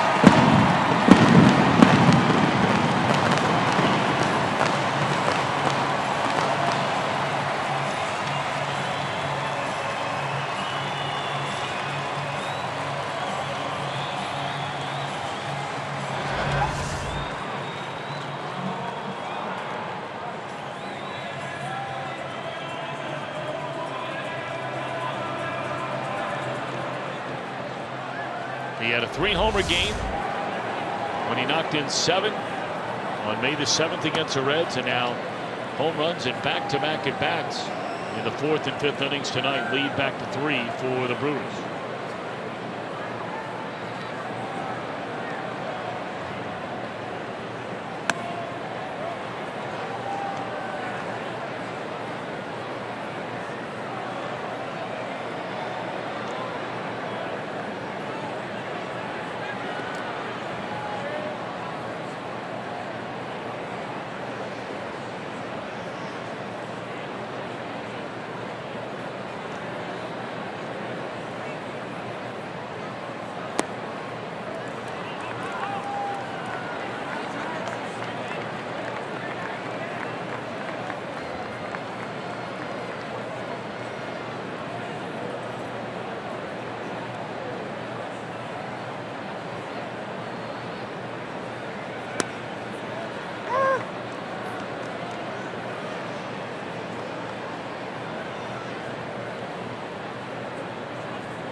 One pitch.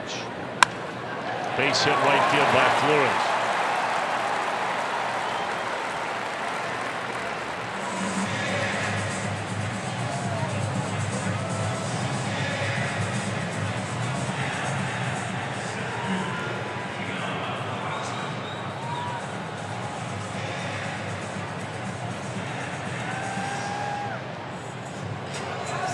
What Diaz is finding out, and just called up to the major leagues for the first time on May the 22nd, is that 93 is hitting speed at this level. And if you continue to throw the ball thigh high out over the plate, you're going to hear a loud sound about 1/5 of a second after you release the baseball. And that would be the bat cracking the ball.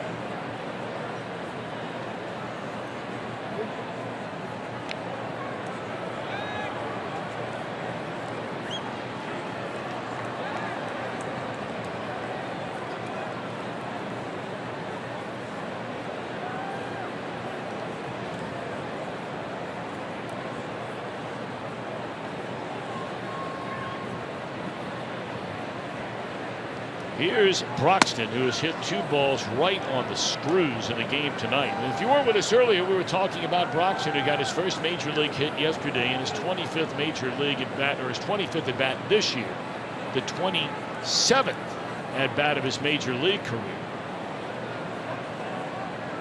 And it came on a popped up bunt, trying to sacrifice runners. But he has hit 2 rockets tonight.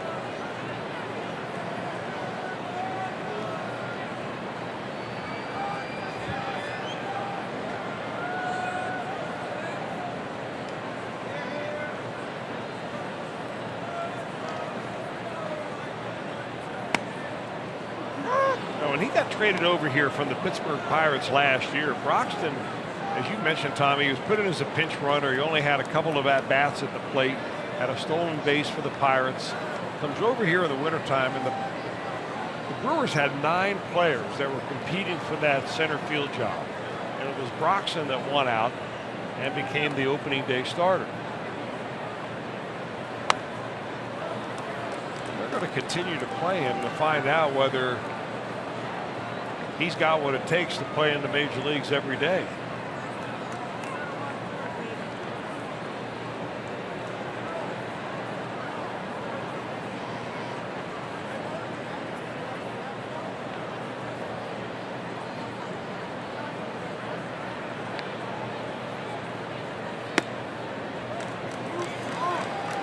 Three and one now on Broxton.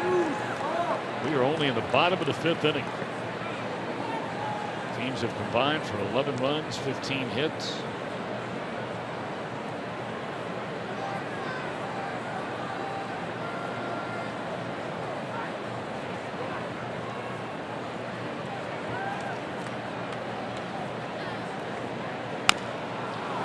Jam shot, foul ball. He got a piece of his leg or his foot before trickling through the infield.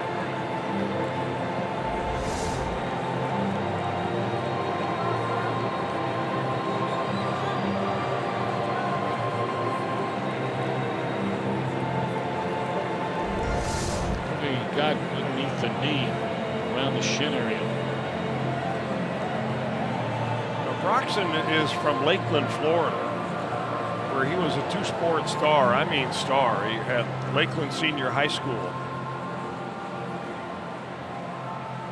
He played behind the current White Sox pitcher Chris Sale in Lakeland, and 3 of his football teammates are now playing in the NFL. It's a pretty athletic bunch. I guess so. Who are the football players? Anybody we ever heard of? I'm going to try to find them.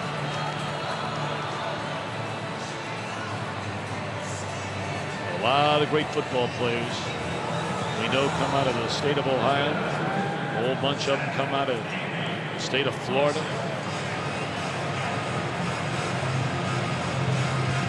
Broxton was originally drafted by Philadelphia, where he elected not to sign.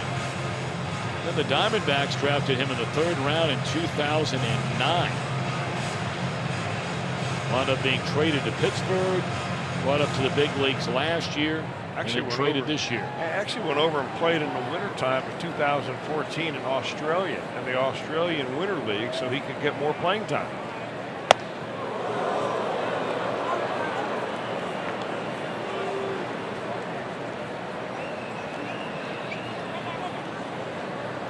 Diaz is trying to record an out, and the pitcher's up there to give himself up for an out. You know, I think probably the most mystifying thing for the Reds front office as they watch these pitchers that they've made advancement from AAA to the major leagues. In AAA, they're down there throwing strikes. They're getting ahead of hitters. They come up here and they can't find the zone. And he's lucky that he didn't pull the bat back on that one.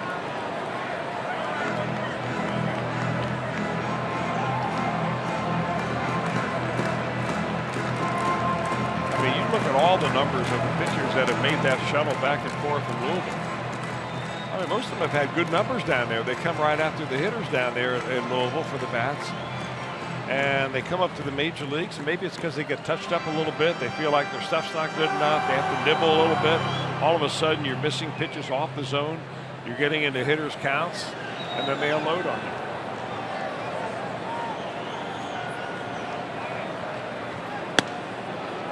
Fastball there.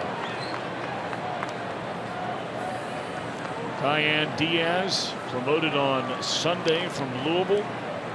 A series of roster moves, including 8 players. He walked 4 and 14 in the 3rd innings for the Bats.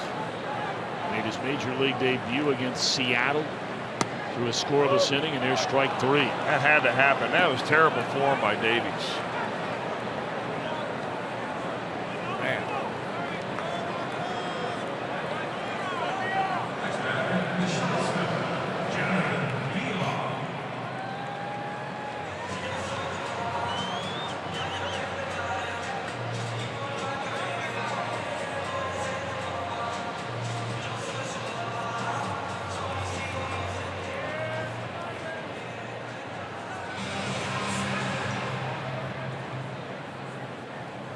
Here's a guy who seemingly every trip to the plate is right in the middle of some action.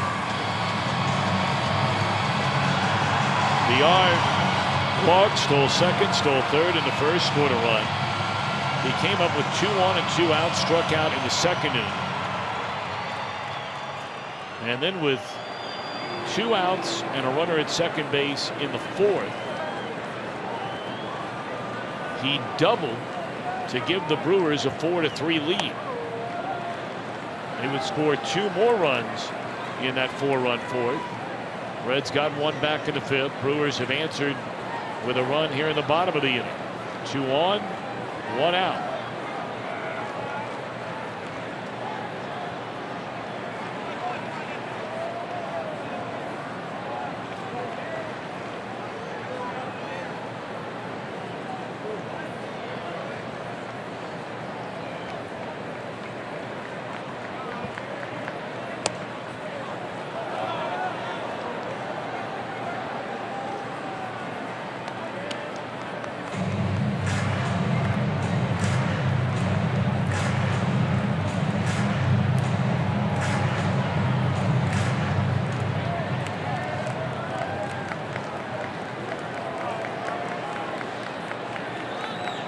Pitch. Fastball on the outside corner.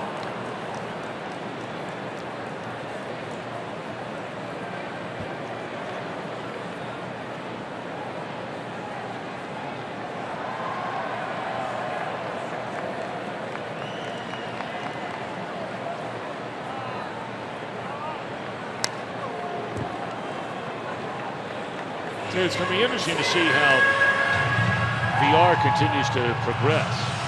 Well, he brought up early, went from Philadelphia originally, signing, coming out of the Dominican Republic, was traded to Houston. That was in that blockbuster deal in 2010 at the trade deadline for Roy Oswalt. You know, he got a couple of stints where he got over 200 at bats in seasons for Houston. Broken bat. Off the glove, everybody's safe. Not much you can do about that. That'll be an infield hit. Nice little bit of hitting, though, by VR, trying to take that ball the other way, slapping it very similar to what Billy Hamilton did into the outfield for a base hit. Both results are base hit. One is infield hit by VR there.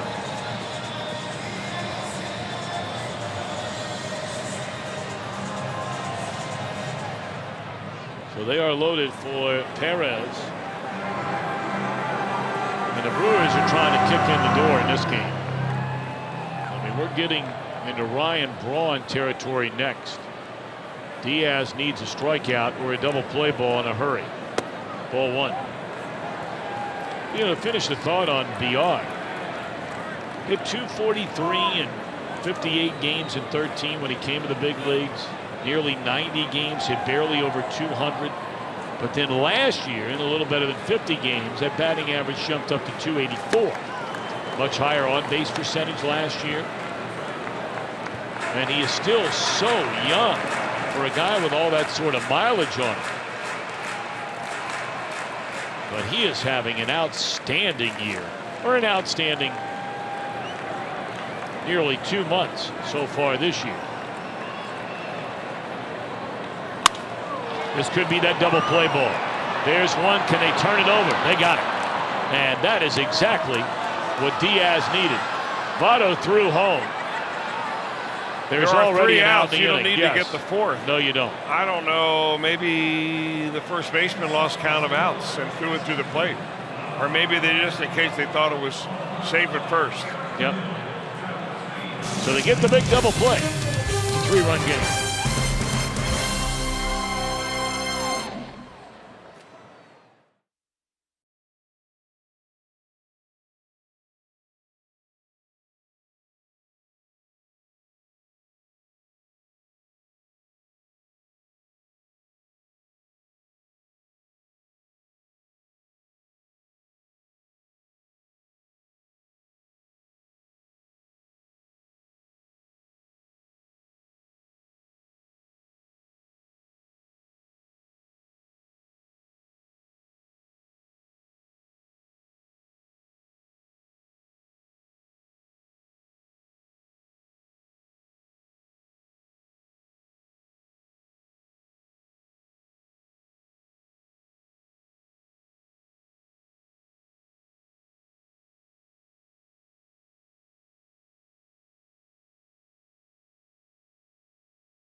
big lefty. 40 strikeouts and 7 starts.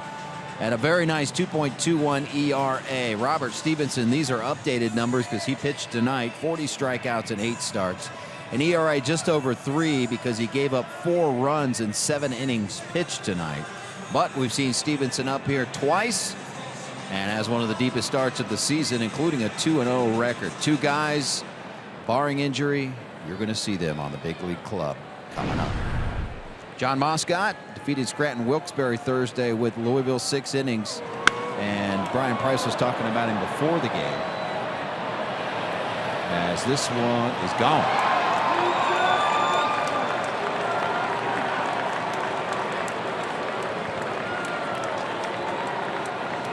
That ball just kept carrying and carrying and carrying, and Votto on the first pitch of the inning shoots one to left center, his 7th home run of the year. I think that maybe even fooled Votto. Maybe I'm wrong. I don't know. Well, it went a long way, but it's got to be awfully nice for Joey Votto and his mom to hit one while his mom just a few feet away in the front row by the batting circle. This is a ballpark that'll give it up. That'll make Mom smile a little bit. Well, yeah, I mean, you know, you got to remember back to what we talked about earlier. If you weren't with us, she said, you know, it's a tough decision. Coming down here to the ball game or going to watch the Toronto Raptors at home tonight, and after his first 2 ABs, she might have been thinking, what am I doing here? Well, what does she think? She said, followed up with, well, you better make it worthwhile. That's right. Come on now. She rubbed my dad's arm and she rubbed my arm, and she said, I'm going to give you guys a little bit of mother's mojo to help everybody get this thing turned around in the right direction. How did she react after watching this? You better believe it. That was for me. You better believe it, Mom. Everything's for Mom. I love it. It's good stuff.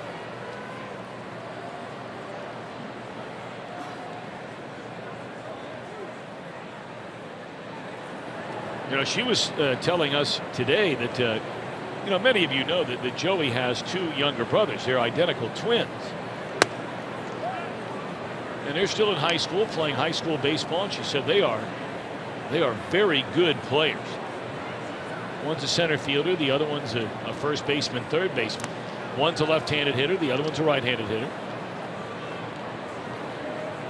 Well, she's so proud of those boys, just like she is of Joey.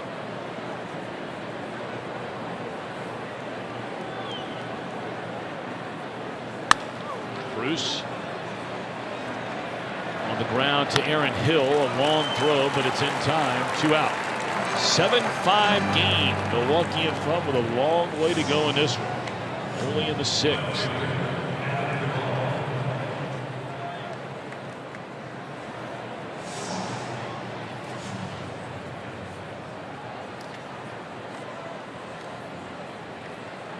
Remember in that first inning, you saw that pitch count there of 17. For those of you that weren't with us, Zach Davies had 2 pitches and 2 outs to start the game.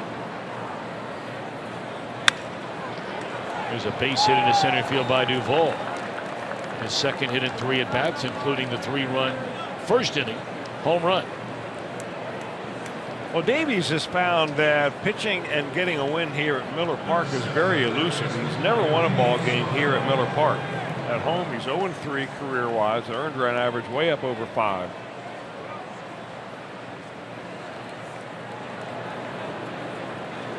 When he pitched against the Mets last time out, he gave up 4 runs, and they came on 2 home runs, one by Curtis Granderson, the other by Yoenis Cespedes. So with a 2-run game and 5 in the book, he will be hitting the showers. Well, this has been as good a bullpen over the last month and a week after a shaky start as there has been in Major League Baseball. But they've been asked to pitch a lot, including a just completed road trip. What do they have in the tank tonight? Back in a moment.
And on Sunday nights, PGA Pro Jim Hanlon gives terrific tips to lower your handicap, recaps each weekend's tournaments. Get inside the golf zone with our buddy Jimmy Hanlon, presented by American Eagle Mortgage and Farm & Goy. Sundays at 8 on Fox Sports Ohio. It's a fun show to watch. It is. Good show. Jimmy's a very likable guy. He's even more likable when he gets you onto some of his courses when we visit Cleveland. He's moved up a little bit. Is there no shame? Wayne Boyer on. This is his. Is there no shame? None. Not when it comes to golf. 352 appearances coming into this ball game, so he gets 353 here, and he's been very good for the Brewers so far. In fact, their bullpen overall has just been probably the biggest positive surprise that they've had. Yeah. I mean, in the last couple of days, because they played 3 5-hour-plus games, whether it was extra innings, whether it was rain delays involved. They played 3 in the last couple of weeks, and the last 2 days, especially yesterday, we had a long rain delay in Atlanta. Fred Counsell said, I don't care what the score is. I'm not using the 3 main guys in my bullpen. And they use guys that are pitching in the 5th inning to close the game. Votto a home run. Reds are down 7-5 after 5.5.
Baseball brought to you by T-Mobile. The Orioles were a swinging and a missing. They struck out 52 times in a 3-game series versus the Astros. That broke the record of 47 set by the Twins earlier this year. They've been waiting anxiously for Julio Urias, the 19-year-old, to pitch in his major league debut. And the 19-year-old went 2 2/3 innings tonight, gave up 3 earned runs. So welcome to the Bigs. And David Ross, congratulations to him. Career home run number 100 today. Cubs continue to roll 6-2 over the Phillies. David Ross, what a career he's had. Congratulations indeed, to echo those sentiments of Jim Day. Caleb Cotham now takes over on the mound. He is the 4th Reds pitcher used in the game tonight. 24 innings, 22nd appearance for Cotham.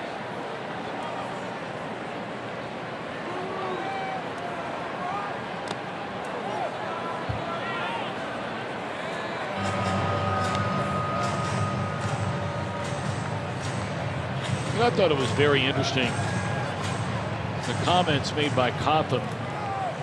You know, before this year, Chris, he could not remember the last time he had pitched in back-to-back days. And he has been frequently used in back-to-back games. He's been a very busy pitcher out of this Reds bullpen so far this year. And I would imagine it takes some getting used to. It does. The one thing that you have to remember that when you come to the major leagues, the effort level up here for a young pitcher is more than the effort level at AAA. Now, that may sound funny. Well, aren't you trying at AAA? Yes.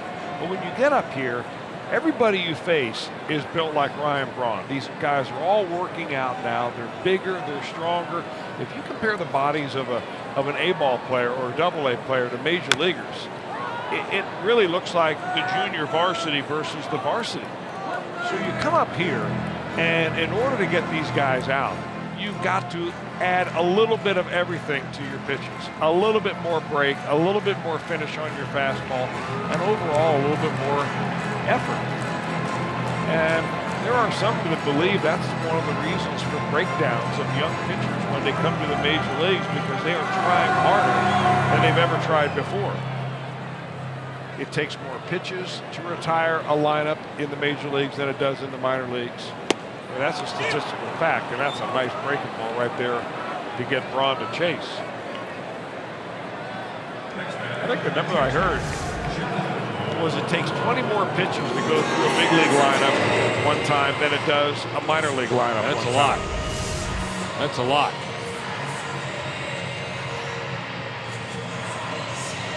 Not only physically, but mentally. Yeah.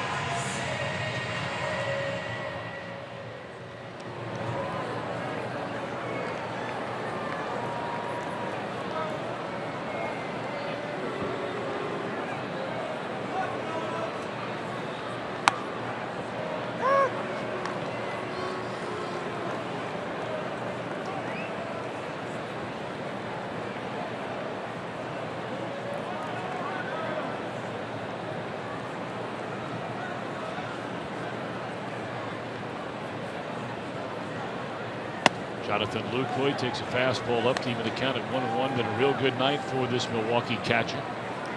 2 for 2, 3 RBIs, sac fly, solo home run, RBI double. Would have had a 2-run double had it not bounced up and over the wall on that 2-base hit in the 4-run fourth. That's a rocket right up to shortstop Kozo. 2 out.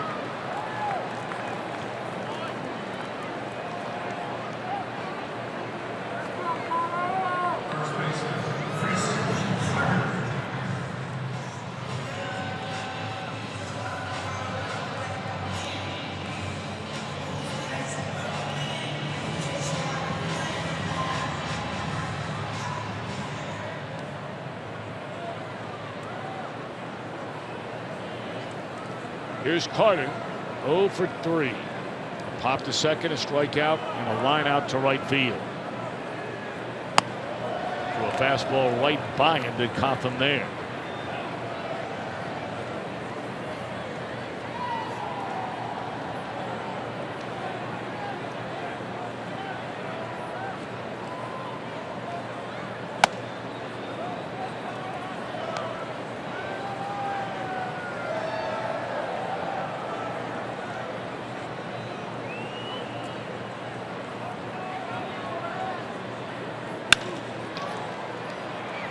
Well, that's a nice play.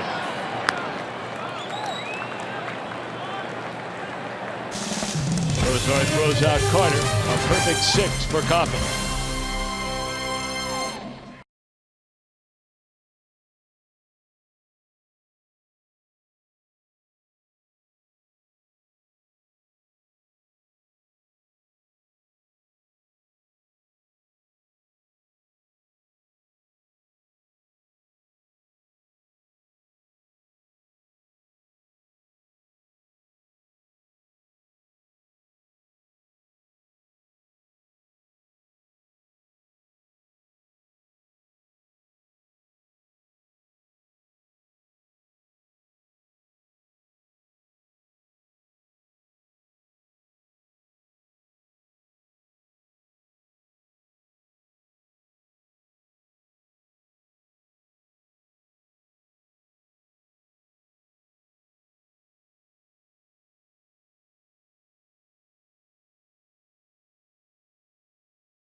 game summary.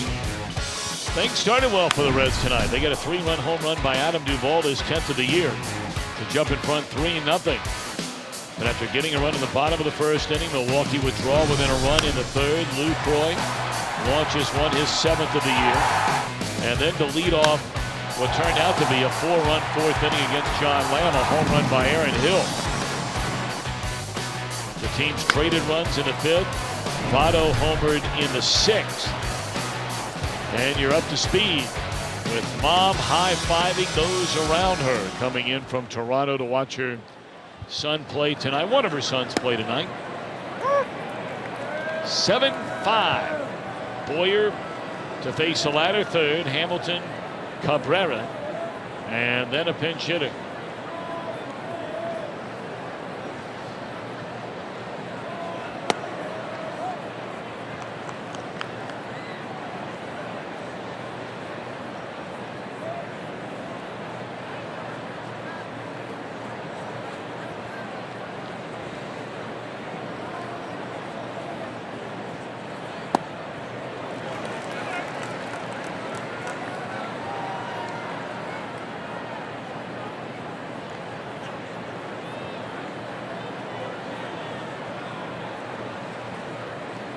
Billy 1 of 2 had a single in the left field and scored a run in the 5th.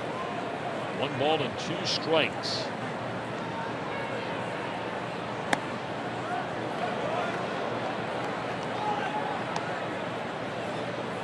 Well, there was one time before injuries piled up for Blaine Boyer. He threw as hard as anybody in the league. And some of that fastball has started to come back the last couple of years. Not nearly what it was. Well, at one time he was averaging up around 95 or above on the fastball just about 4 years ago, and he's down around 93 now. It's funny how you start getting over 95 and it makes a difference, but between 90 and 95 there's not a whole lot of difference.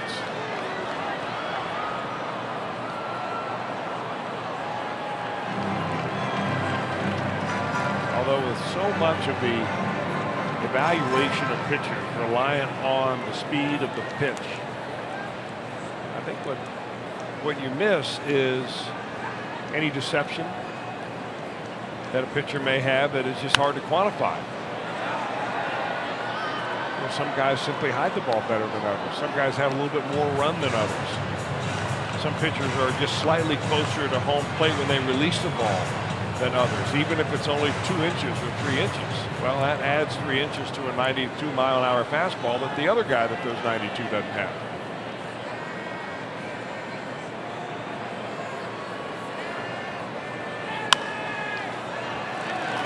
Line drive to the shortstop, 1 out. I got a hypothetical question for you here. I'm just curious, and I'll think about this from time to time, but I've never asked you even off the air. If a guy threw 87, 88 miles an hour, was his best fastball, but he could throw his pitches exactly where he wanted to throw them. So fastball you set up on the inside corner. Breaking ball you set up on the outside corner away from the hitter, right-handed batter, right? But your pitch speed range would be, say, from breaking ball 78 or changeup, breaking ball maybe 81, 82, fastball top out 87, 88. How would that pitcher fare? We'd have a hard time getting a D1 scholarship. But you really can't tell because there's so many other variables here. Does that 88-mile-an-hour pitch move? I mean, does it have sinking action? Sure. Is there some deception there? Can he make it go one way on one pitch and then the other way on the next? Well, that's what I'm saying. I'm saying that he has the ability to throw it right where he wants it. And I'm assuming with movement. I should have clarified that. That's a good point you make. But with that pitch speed, with great location, and I mean extraordinary, like a location we've never seen before, would that consistently get people out? Absolutely right.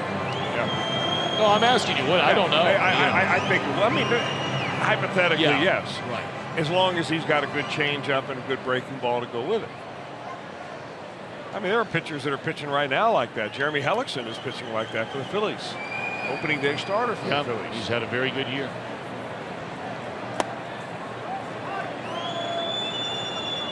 I mean, it would be tough for a pitcher like that to get to the major leagues, because for every one chance that pitcher gets, a guy that throws 94 with less command is going to get 10 chances. No question. 2-2 on Ramon Cabrera. He'll stay right there.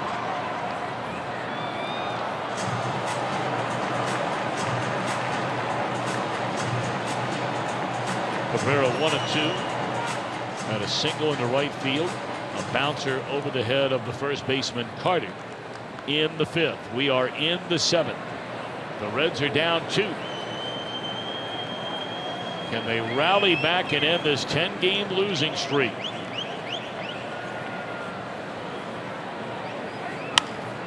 Muscled into left field and foul, not by much.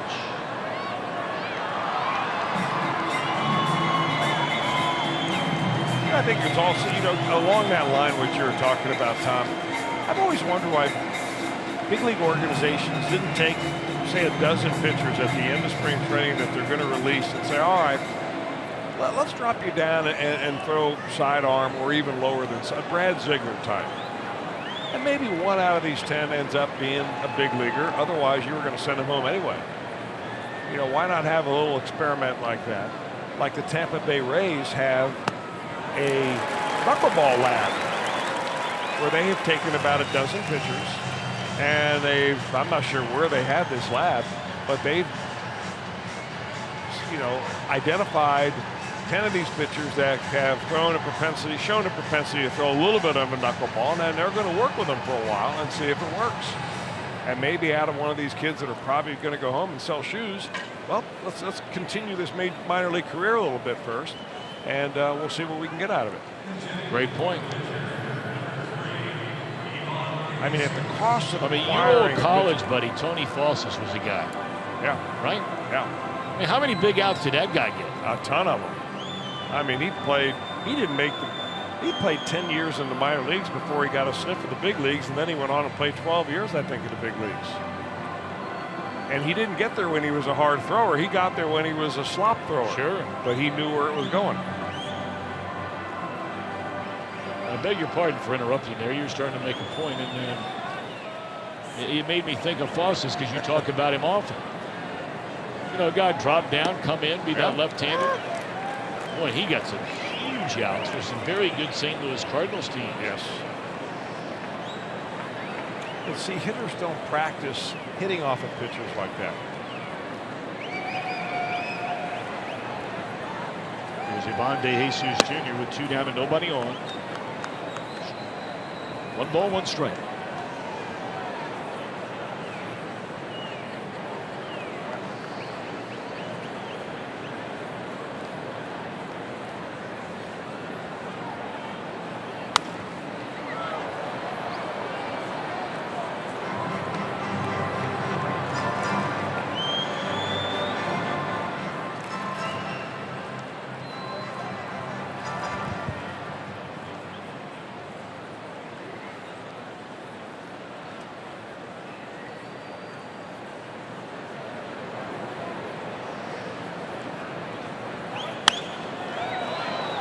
Fouled off again on a play to the first base side. 1-2 on Ivan De Jesus Jr.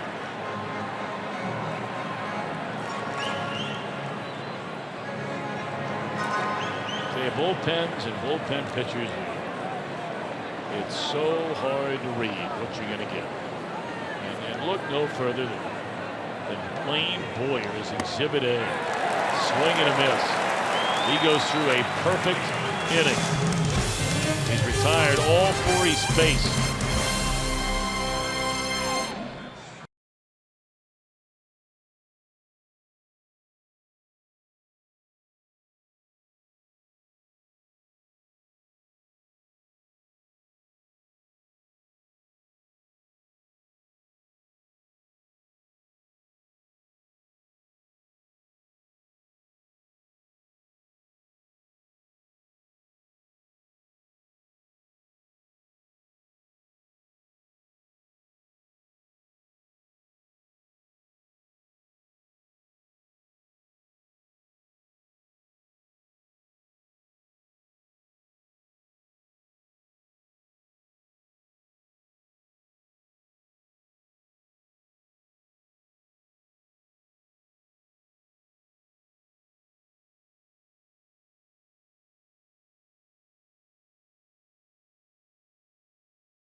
to end the last inning. He got a ground ball, and then he got a super backhand ground ball to end the inning. And we're going to show you this again because of all the tech talks I've done along the way with great shortstops, including Zach Cozart. One thing they have in common, when they feel that ball backhand, what they would always say is, I want to get down low, really low, so I can see the ball almost at eye level. And you can see where Cozart fielded that ball, how low he was to the ground, and just a solid fundamentals when it comes to playing defense for Zach Cozart. Let's bring on another pitcher from their bullpen. This time it is right-hander J.C. Ramirez. Coughlin, a perfect inning. Big guy Ramirez is, 6'4", 250, 27 years old, from Managua, Nicaragua.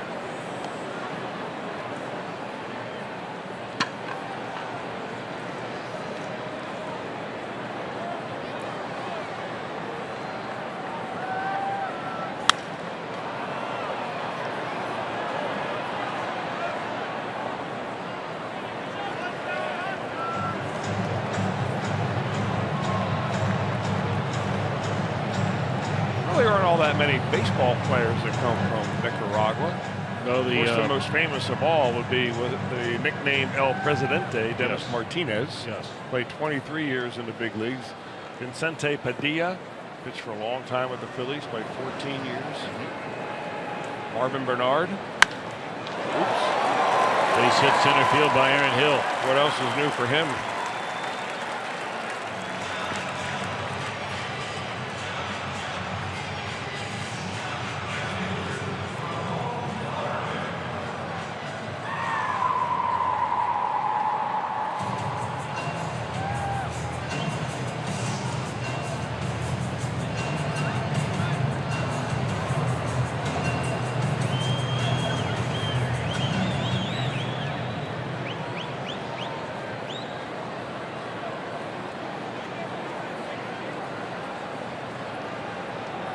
Leadoff man aboard here in the last of the 7th inning, and it's Ramon Flores.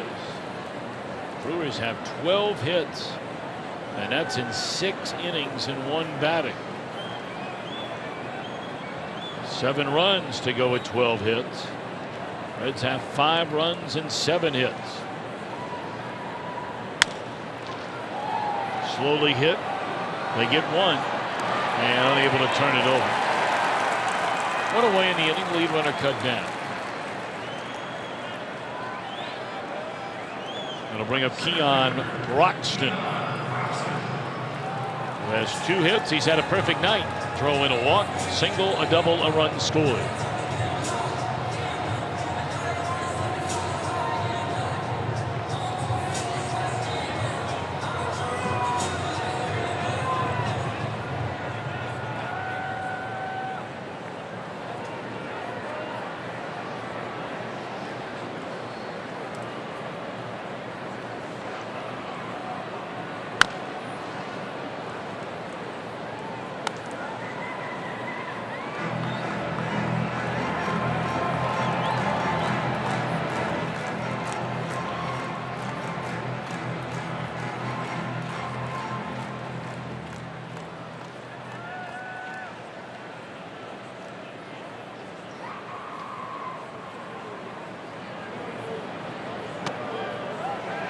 Off the glove of Cabrera, and the runner will get into scoring position. That'll more than likely be a pass ball.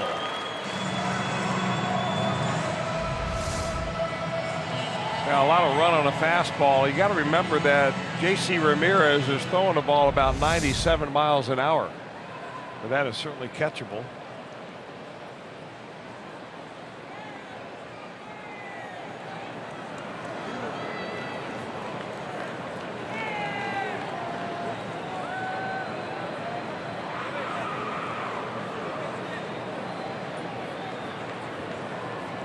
Ball and 1 strike, and just off the outside corner, Alex Presley stands in the on-deck circle and would bat for Boyer, who was perfect in an inning and a third out of the bullpen. And that has been the story for the Brewers bullpen for well over a month. They have been just Sensational. Best bullpen ERA at 1.5 over their last 20 games in the major leagues. 3-1.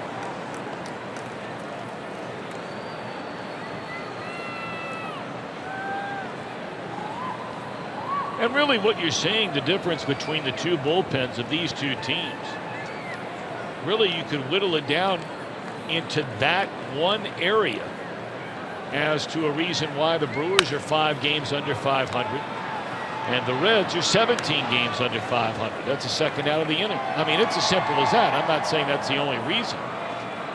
But the Reds have blown 10 games where they had a lead from the 7th inning on. So, you know, forget winning all 10 of those. No one, or it's rare for anybody to do that. But all of a sudden, you know, instead of 0-10 in those games, you're 5-5 in those games. Well, the Reds are sitting at 20 wins and 27 losses, right about where the Brewers are right now.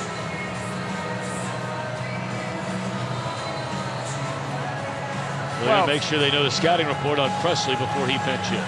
I mean, if only you compare the bullpens by the number of home runs they've given up.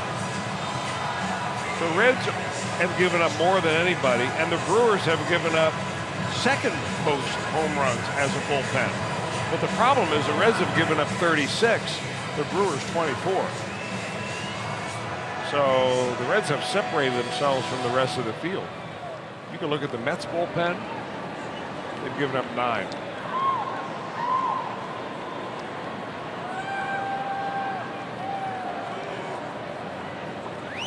Here's Presley, 229 batting, 93 plate appearances, 3 home runs and 10 runs batted in.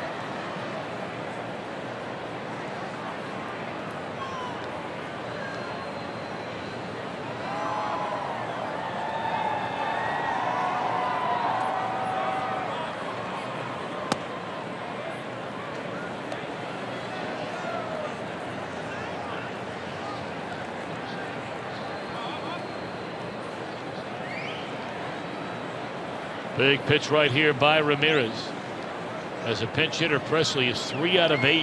It's a .375 batting average with the home run. 3-0.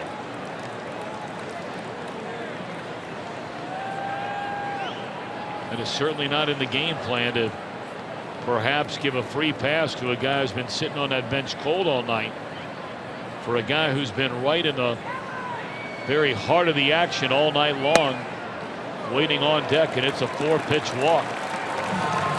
So VR will bat with 2 on and 2 out. Reds bullpen has now given up 101 walks on the season. There's not another team out there that has walked 80 out of the bullpen.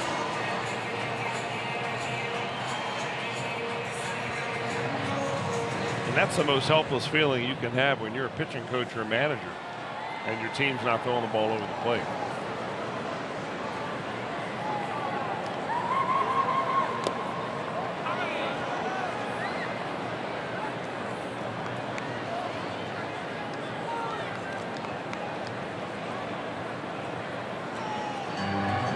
Been a real good night for Jonathan VR. Walked, stole second, stole third on a play that was overturned on replay in the first inning. He scored a run. And now a base hit to drive in his second run of the game, his 3rd hit of the game. And that makes it 8-5 Milwaukee.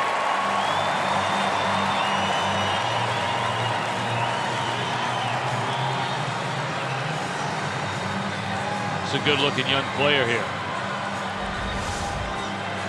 Well, they got him for next to nothing, and he's really blossomed in the amount of playing time that he's been able to get here. As I said earlier, he's just holding down the spot there at shortstop until Orlando Arcia. He is their shortstop in the making down in AAA. Hitting about 300 in AAA, just a 21-year-old shortstop that they can't wait to see get up here to Milwaukee. And in the meantime, VR is making the wait not so painful.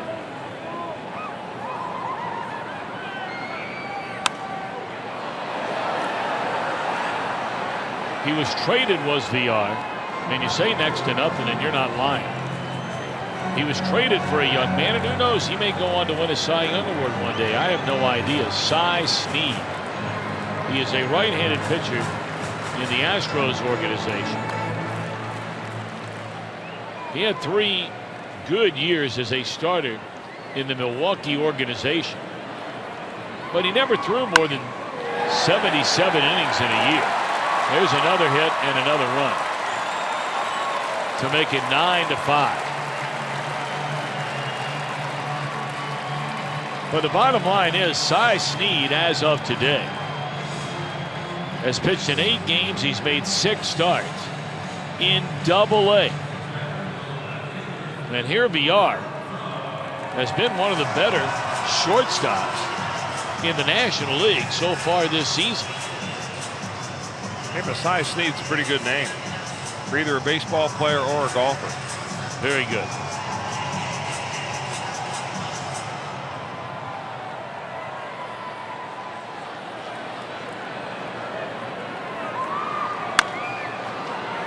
Here's a bouncer to Phillips. 2 more runs for the Milwaukee Brewers. We march to the 8th. Brewers 9, Reds 5.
Hope you guys are doing well. So nice to be back here tonight.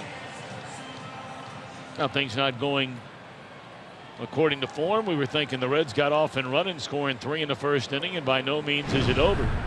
But now they face Tyler Thornburg, already pitching in his 22nd game. And the Reds are down 4, batting in the 8th. You know, Thornburg's earned run average might not be all that great. It's right at 3.4. But if you look at the other numbers that he's put up, the number of hits he's allowed per inning, the number of strikeouts, he has struck out 30 batters in 20 innings. Which tells you he's had one bad outing somewhere along the way. Because you can't be that dominant and have an ERA even at a very respectable 3.48. Right, you're right. He's had one game in which he's given up 3 runs, another game in which he's given up 4, and those are just about the only games he's given up a run at all. Sounded like he broke his pack. Cozart's taking a look at it, but apparently it's still in one piece. It's a big inning for the Reds here. They're starting to run out of outs. They have 6 left. And they have the top of the order coming up.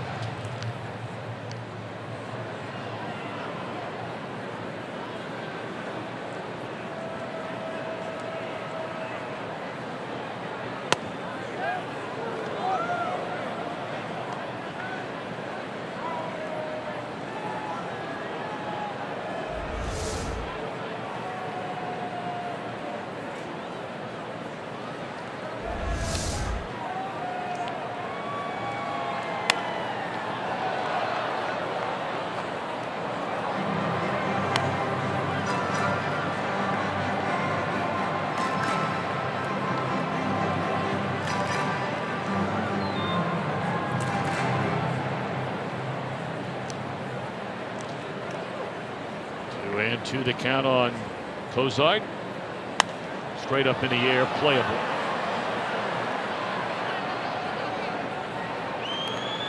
For Perez, and that's out number 1. Boy, this bullpen as advertised so far tonight. Well, our Miller Time moment brought to you by Miller Lite. Joey Votto. Hitless in his first 2 times up. He wasn't sure. And it clears a wall out near the Brewers bullpen. His mom here tonight came in from Toronto just earlier today. And indeed, Mama's Mojo, as she called it, earlier today. Joey fouls it away, down a strike.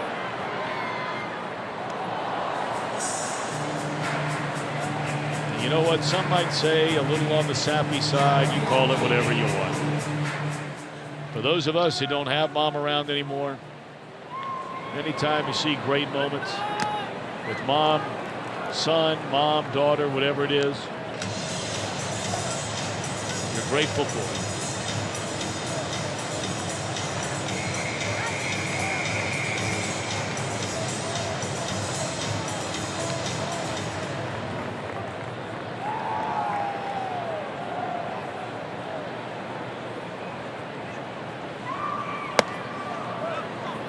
Here's that extreme choking up on the bat again by Votto. Again, you brought up earlier, we've seen it. We're a couple of inches up there, but I don't know about this long. Yeah, well, choking up is one thing, but changing your entire batting stance is something we haven't really seen him do very much of.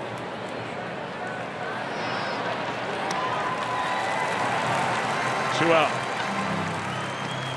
Well, we're going to show you the difference in his batting stance. Over here, you've got only 1 strike on him on the left side.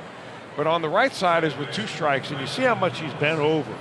I mean, yes, you shrink your strike zone. You try to think small, think compact, but I don't really see Joey practice it that much, and maybe he does. I mean, he takes hours of batting practice every day, and he knows far more about hitting than I ever will.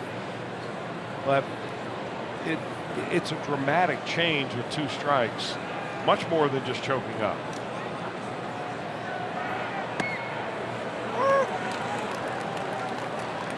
And I haven't seen him do a whole lot of damage with that particular stance.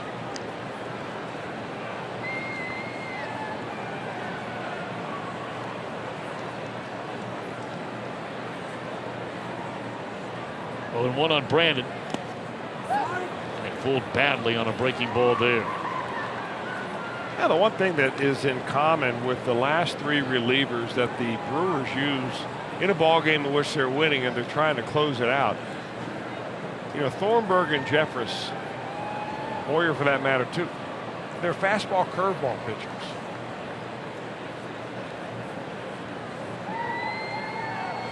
And there's the curve right there. Now the Reds tried, they came up empty.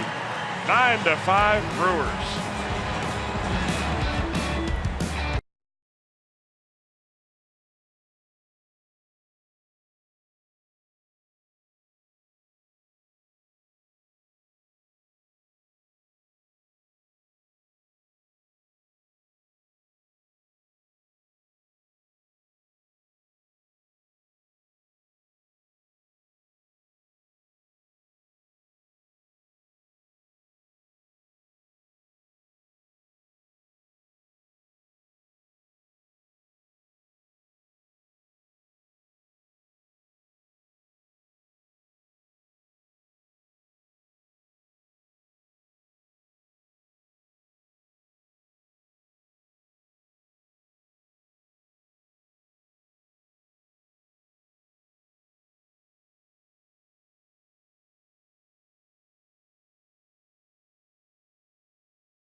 Disabled American Veterans and Hankook Tire to offer $5 tickets to all active duty, reserve, veteran, and retired service members and family throughout the season.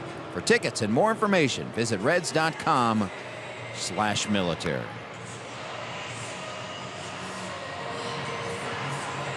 Now the new pitcher for the Reds is A.J. Morris. Coming into a 9-5 ball game, Morris made his major league debut just a few days ago when the Reds were in Los Angeles. 2/3 of an inning, 3 runs, and he walked 3 batters in a row in that inning. And he told me a couple of days ago after he was out there, he says, you know, I could look back on my entire career, including amateur, and I don't think I've ever walked 3 in a row. I just let the inning get away from me, which is what can happen here at the major league level. So he's getting another chance tonight. All right, so let's see if he can fare better. He delivers a strike. Good way to get it started. Lucroy, 2 hits, 3 at-bats, 3 RBIs. Sac fly in the first, home run in the third, run scoring double in the 4-run fourth. That's a difference-making inning in this one. The Reds jumped out to a 3-0 lead. Brewers got within a run before they came to bat in that inning.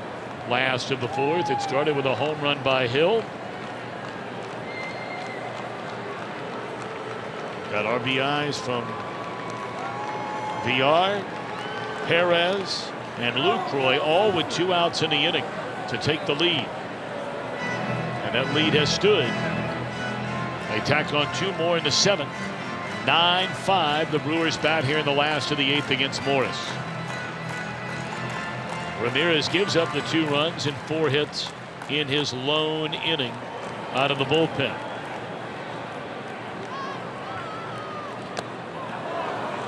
Good start to the inning indeed for Morris. He finishes off Lucroy 1 away. I know you were talking about Morris early on. What do you like about it? Well, you know, he's a young man that's been around a long time in the minor leagues, so he's kind of earned his way to the big leagues, and that's what you like about him. I mean, he's got, you know, he sticks to it, and he's not giving up the dream. Signed by the Nationals when he was 22 years old. Was in a couple of different trades, eventually picked up by the Pirates in the minor league version of the Rule 5 draft. And then signed as a free agent, minor league free agent by the Reds. We saw him a little bit in spring training. But I mean, he's had to do a lot of different things to keep his career alive. Each of the last 2 winters, he's gone down to Venezuela to pitch in the Venezuelan Winter League.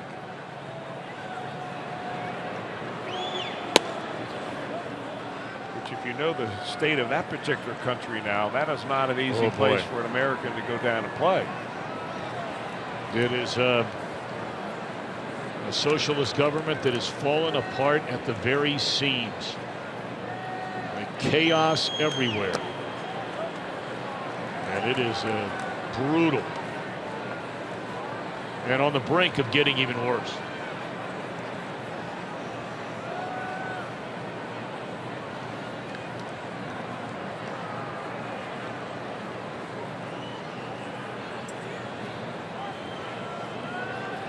Two-1 is high. The pitching style for Morris is somewhat unusual also, in as much as his fastball is registered by the pitch FX systems in the major league stadiums as a cutter. So his 2 pitches that he throws are cutter and slider. Should be the second out. Hamilton underneath it, and it is.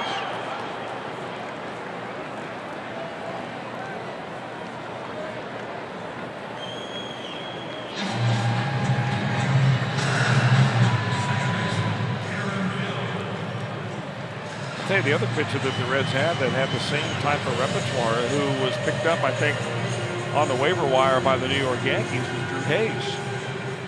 Am I thinking of the right? No, they picked back up. Who'd they pick up? Thompson. Lane Thompson. That's what I'm thinking of. But he's the pitcher that threw cutter and slider, and a little bit of a changeup.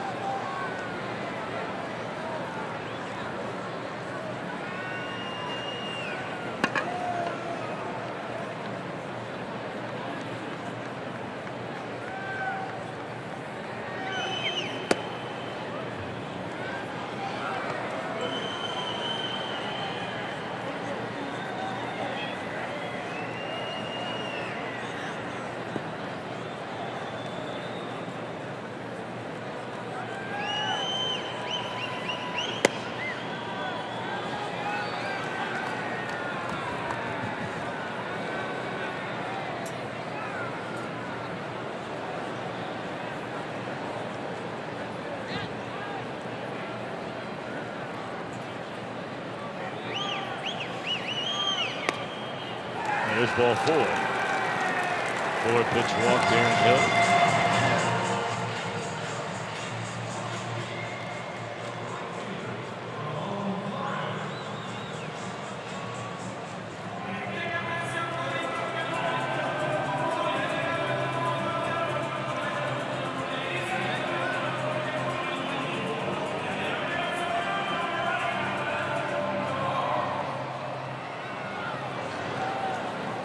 Ramon Flores has singled, grounded out to second base, singled again, bounced into a fielder's choice and scored a run just 1 inning ago.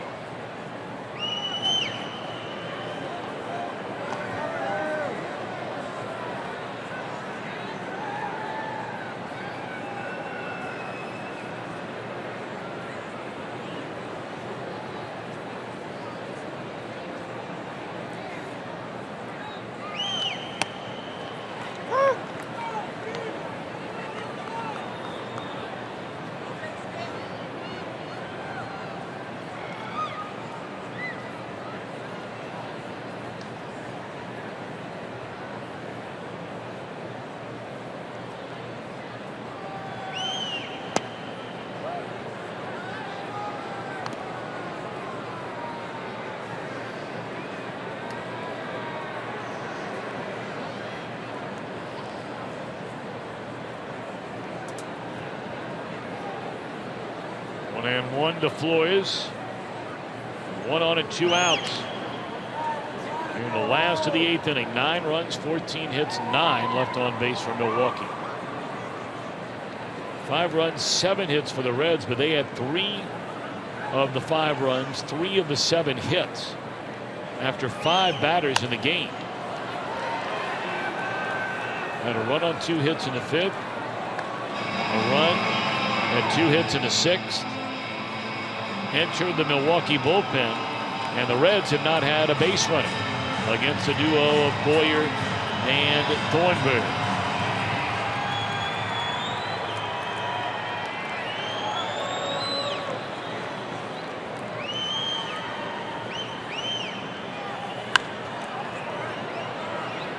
And that'll do it for Milwaukee in the 8th. Good work by Morris. Reds have 1 more crack at him.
Reds baseball on Fox Sports Ohio has been brought to you by Kroger. Stop by your neighborhood Kroger to save big store-wide. Great food, low prices at Kroger. And by Toyota. For over 30 offers, visit buyatoyota.com. Toyota, let's go places. Hey, Reds fans, be a part of Super Saturdays this season at GABP. Saturday, June 4th, the first 25,000 fans will receive a Reds tote bag. Catch all the action when the Reds take on the Nationals for as low as $12. For tickets, call 513-381-REDS or visit reds.com. Last chance in the 9th for the Redlegs. And even though it's not a save situation with a 4-run game, they're going to bring in their hammer out of the bullpen and Jeremy Jeffress. Yeah, the Reds have not mustered much at all, except for that solo home run to lead off the 6th inning. That's the first time the Reds, and only time they've scored, and have not mounted a threat to speak of since they scored 3 in the first. And 1 in the 5th.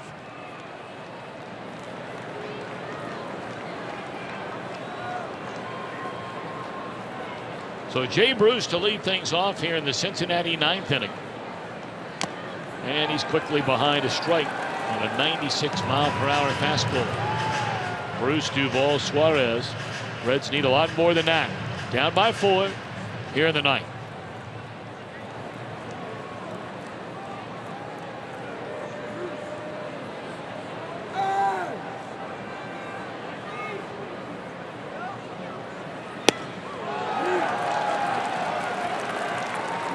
Cleveland Cavaliers are off to the NBA Finals, and they are led by the man in Cleveland, LeBron James, with a monster Game 6 as they finish off the Toronto Raptors 113-87. And you know, you can define players by MVP awards, and you can talk about this, you can talk about that. LeBron James becomes the first player since those great Boston Celtics teams, and we're talking about guys like, you know, Bob Cousy and Tommy Heinsohn and some of those guys, as their strike 3 to Jay Bruce. LeBron James will play in his 6th consecutive NBA Finals. That is amazing.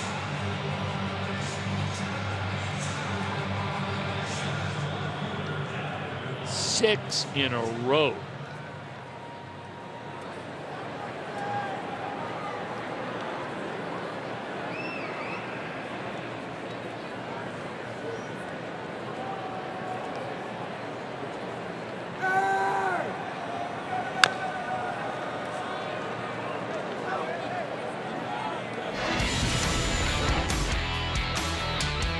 Volkswagen drive of the game got things off and running for the Redlegs tonight. A 3-run home run by Duvall. But not a particularly good night on the mound again for Red starter John Lamb. And what will the future hold for Lamb? What was some of the reporting Jim Day had tonight? We know that John Moscott appears to be on the doorstep of returning to the big league club. This one down the line, well hit, and it is a foul ball. Anthony DeSclafani, Chris, not all that far behind.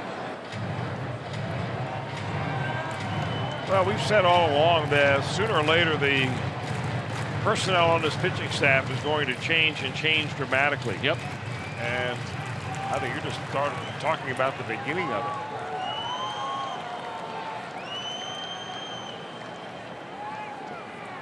Really tough injury for Anthony DeSclafani. I don't think anybody, including Anthony, ever thought at the onset of that little abdominal muscle issue that he would be still not in the major leagues by the time late May rolls around. Line to third. Reds are down their final out. Reds have only left one runner on base all night tonight. They had that 2-out, 3-run home run by Duvall in the first. Perfect innings 3 in a row by Davies, second, third, and fourth. They got a sac fly to knock in a run and had a botched hit and run where a runner was thrown out at second base. They had a 2-out single where the runner was left on in the 6th. And perfect innings in the 7th, 8th, and 1 out away in the 9th for the Brewers bullpen. And this should take care of that. Game over. The Reds' losing streak swells to 11 in a row as they fall by a final count in the opener of this 3-game series in Milwaukee. Brewers 9, Reds 5. We'll be back with more in a moment.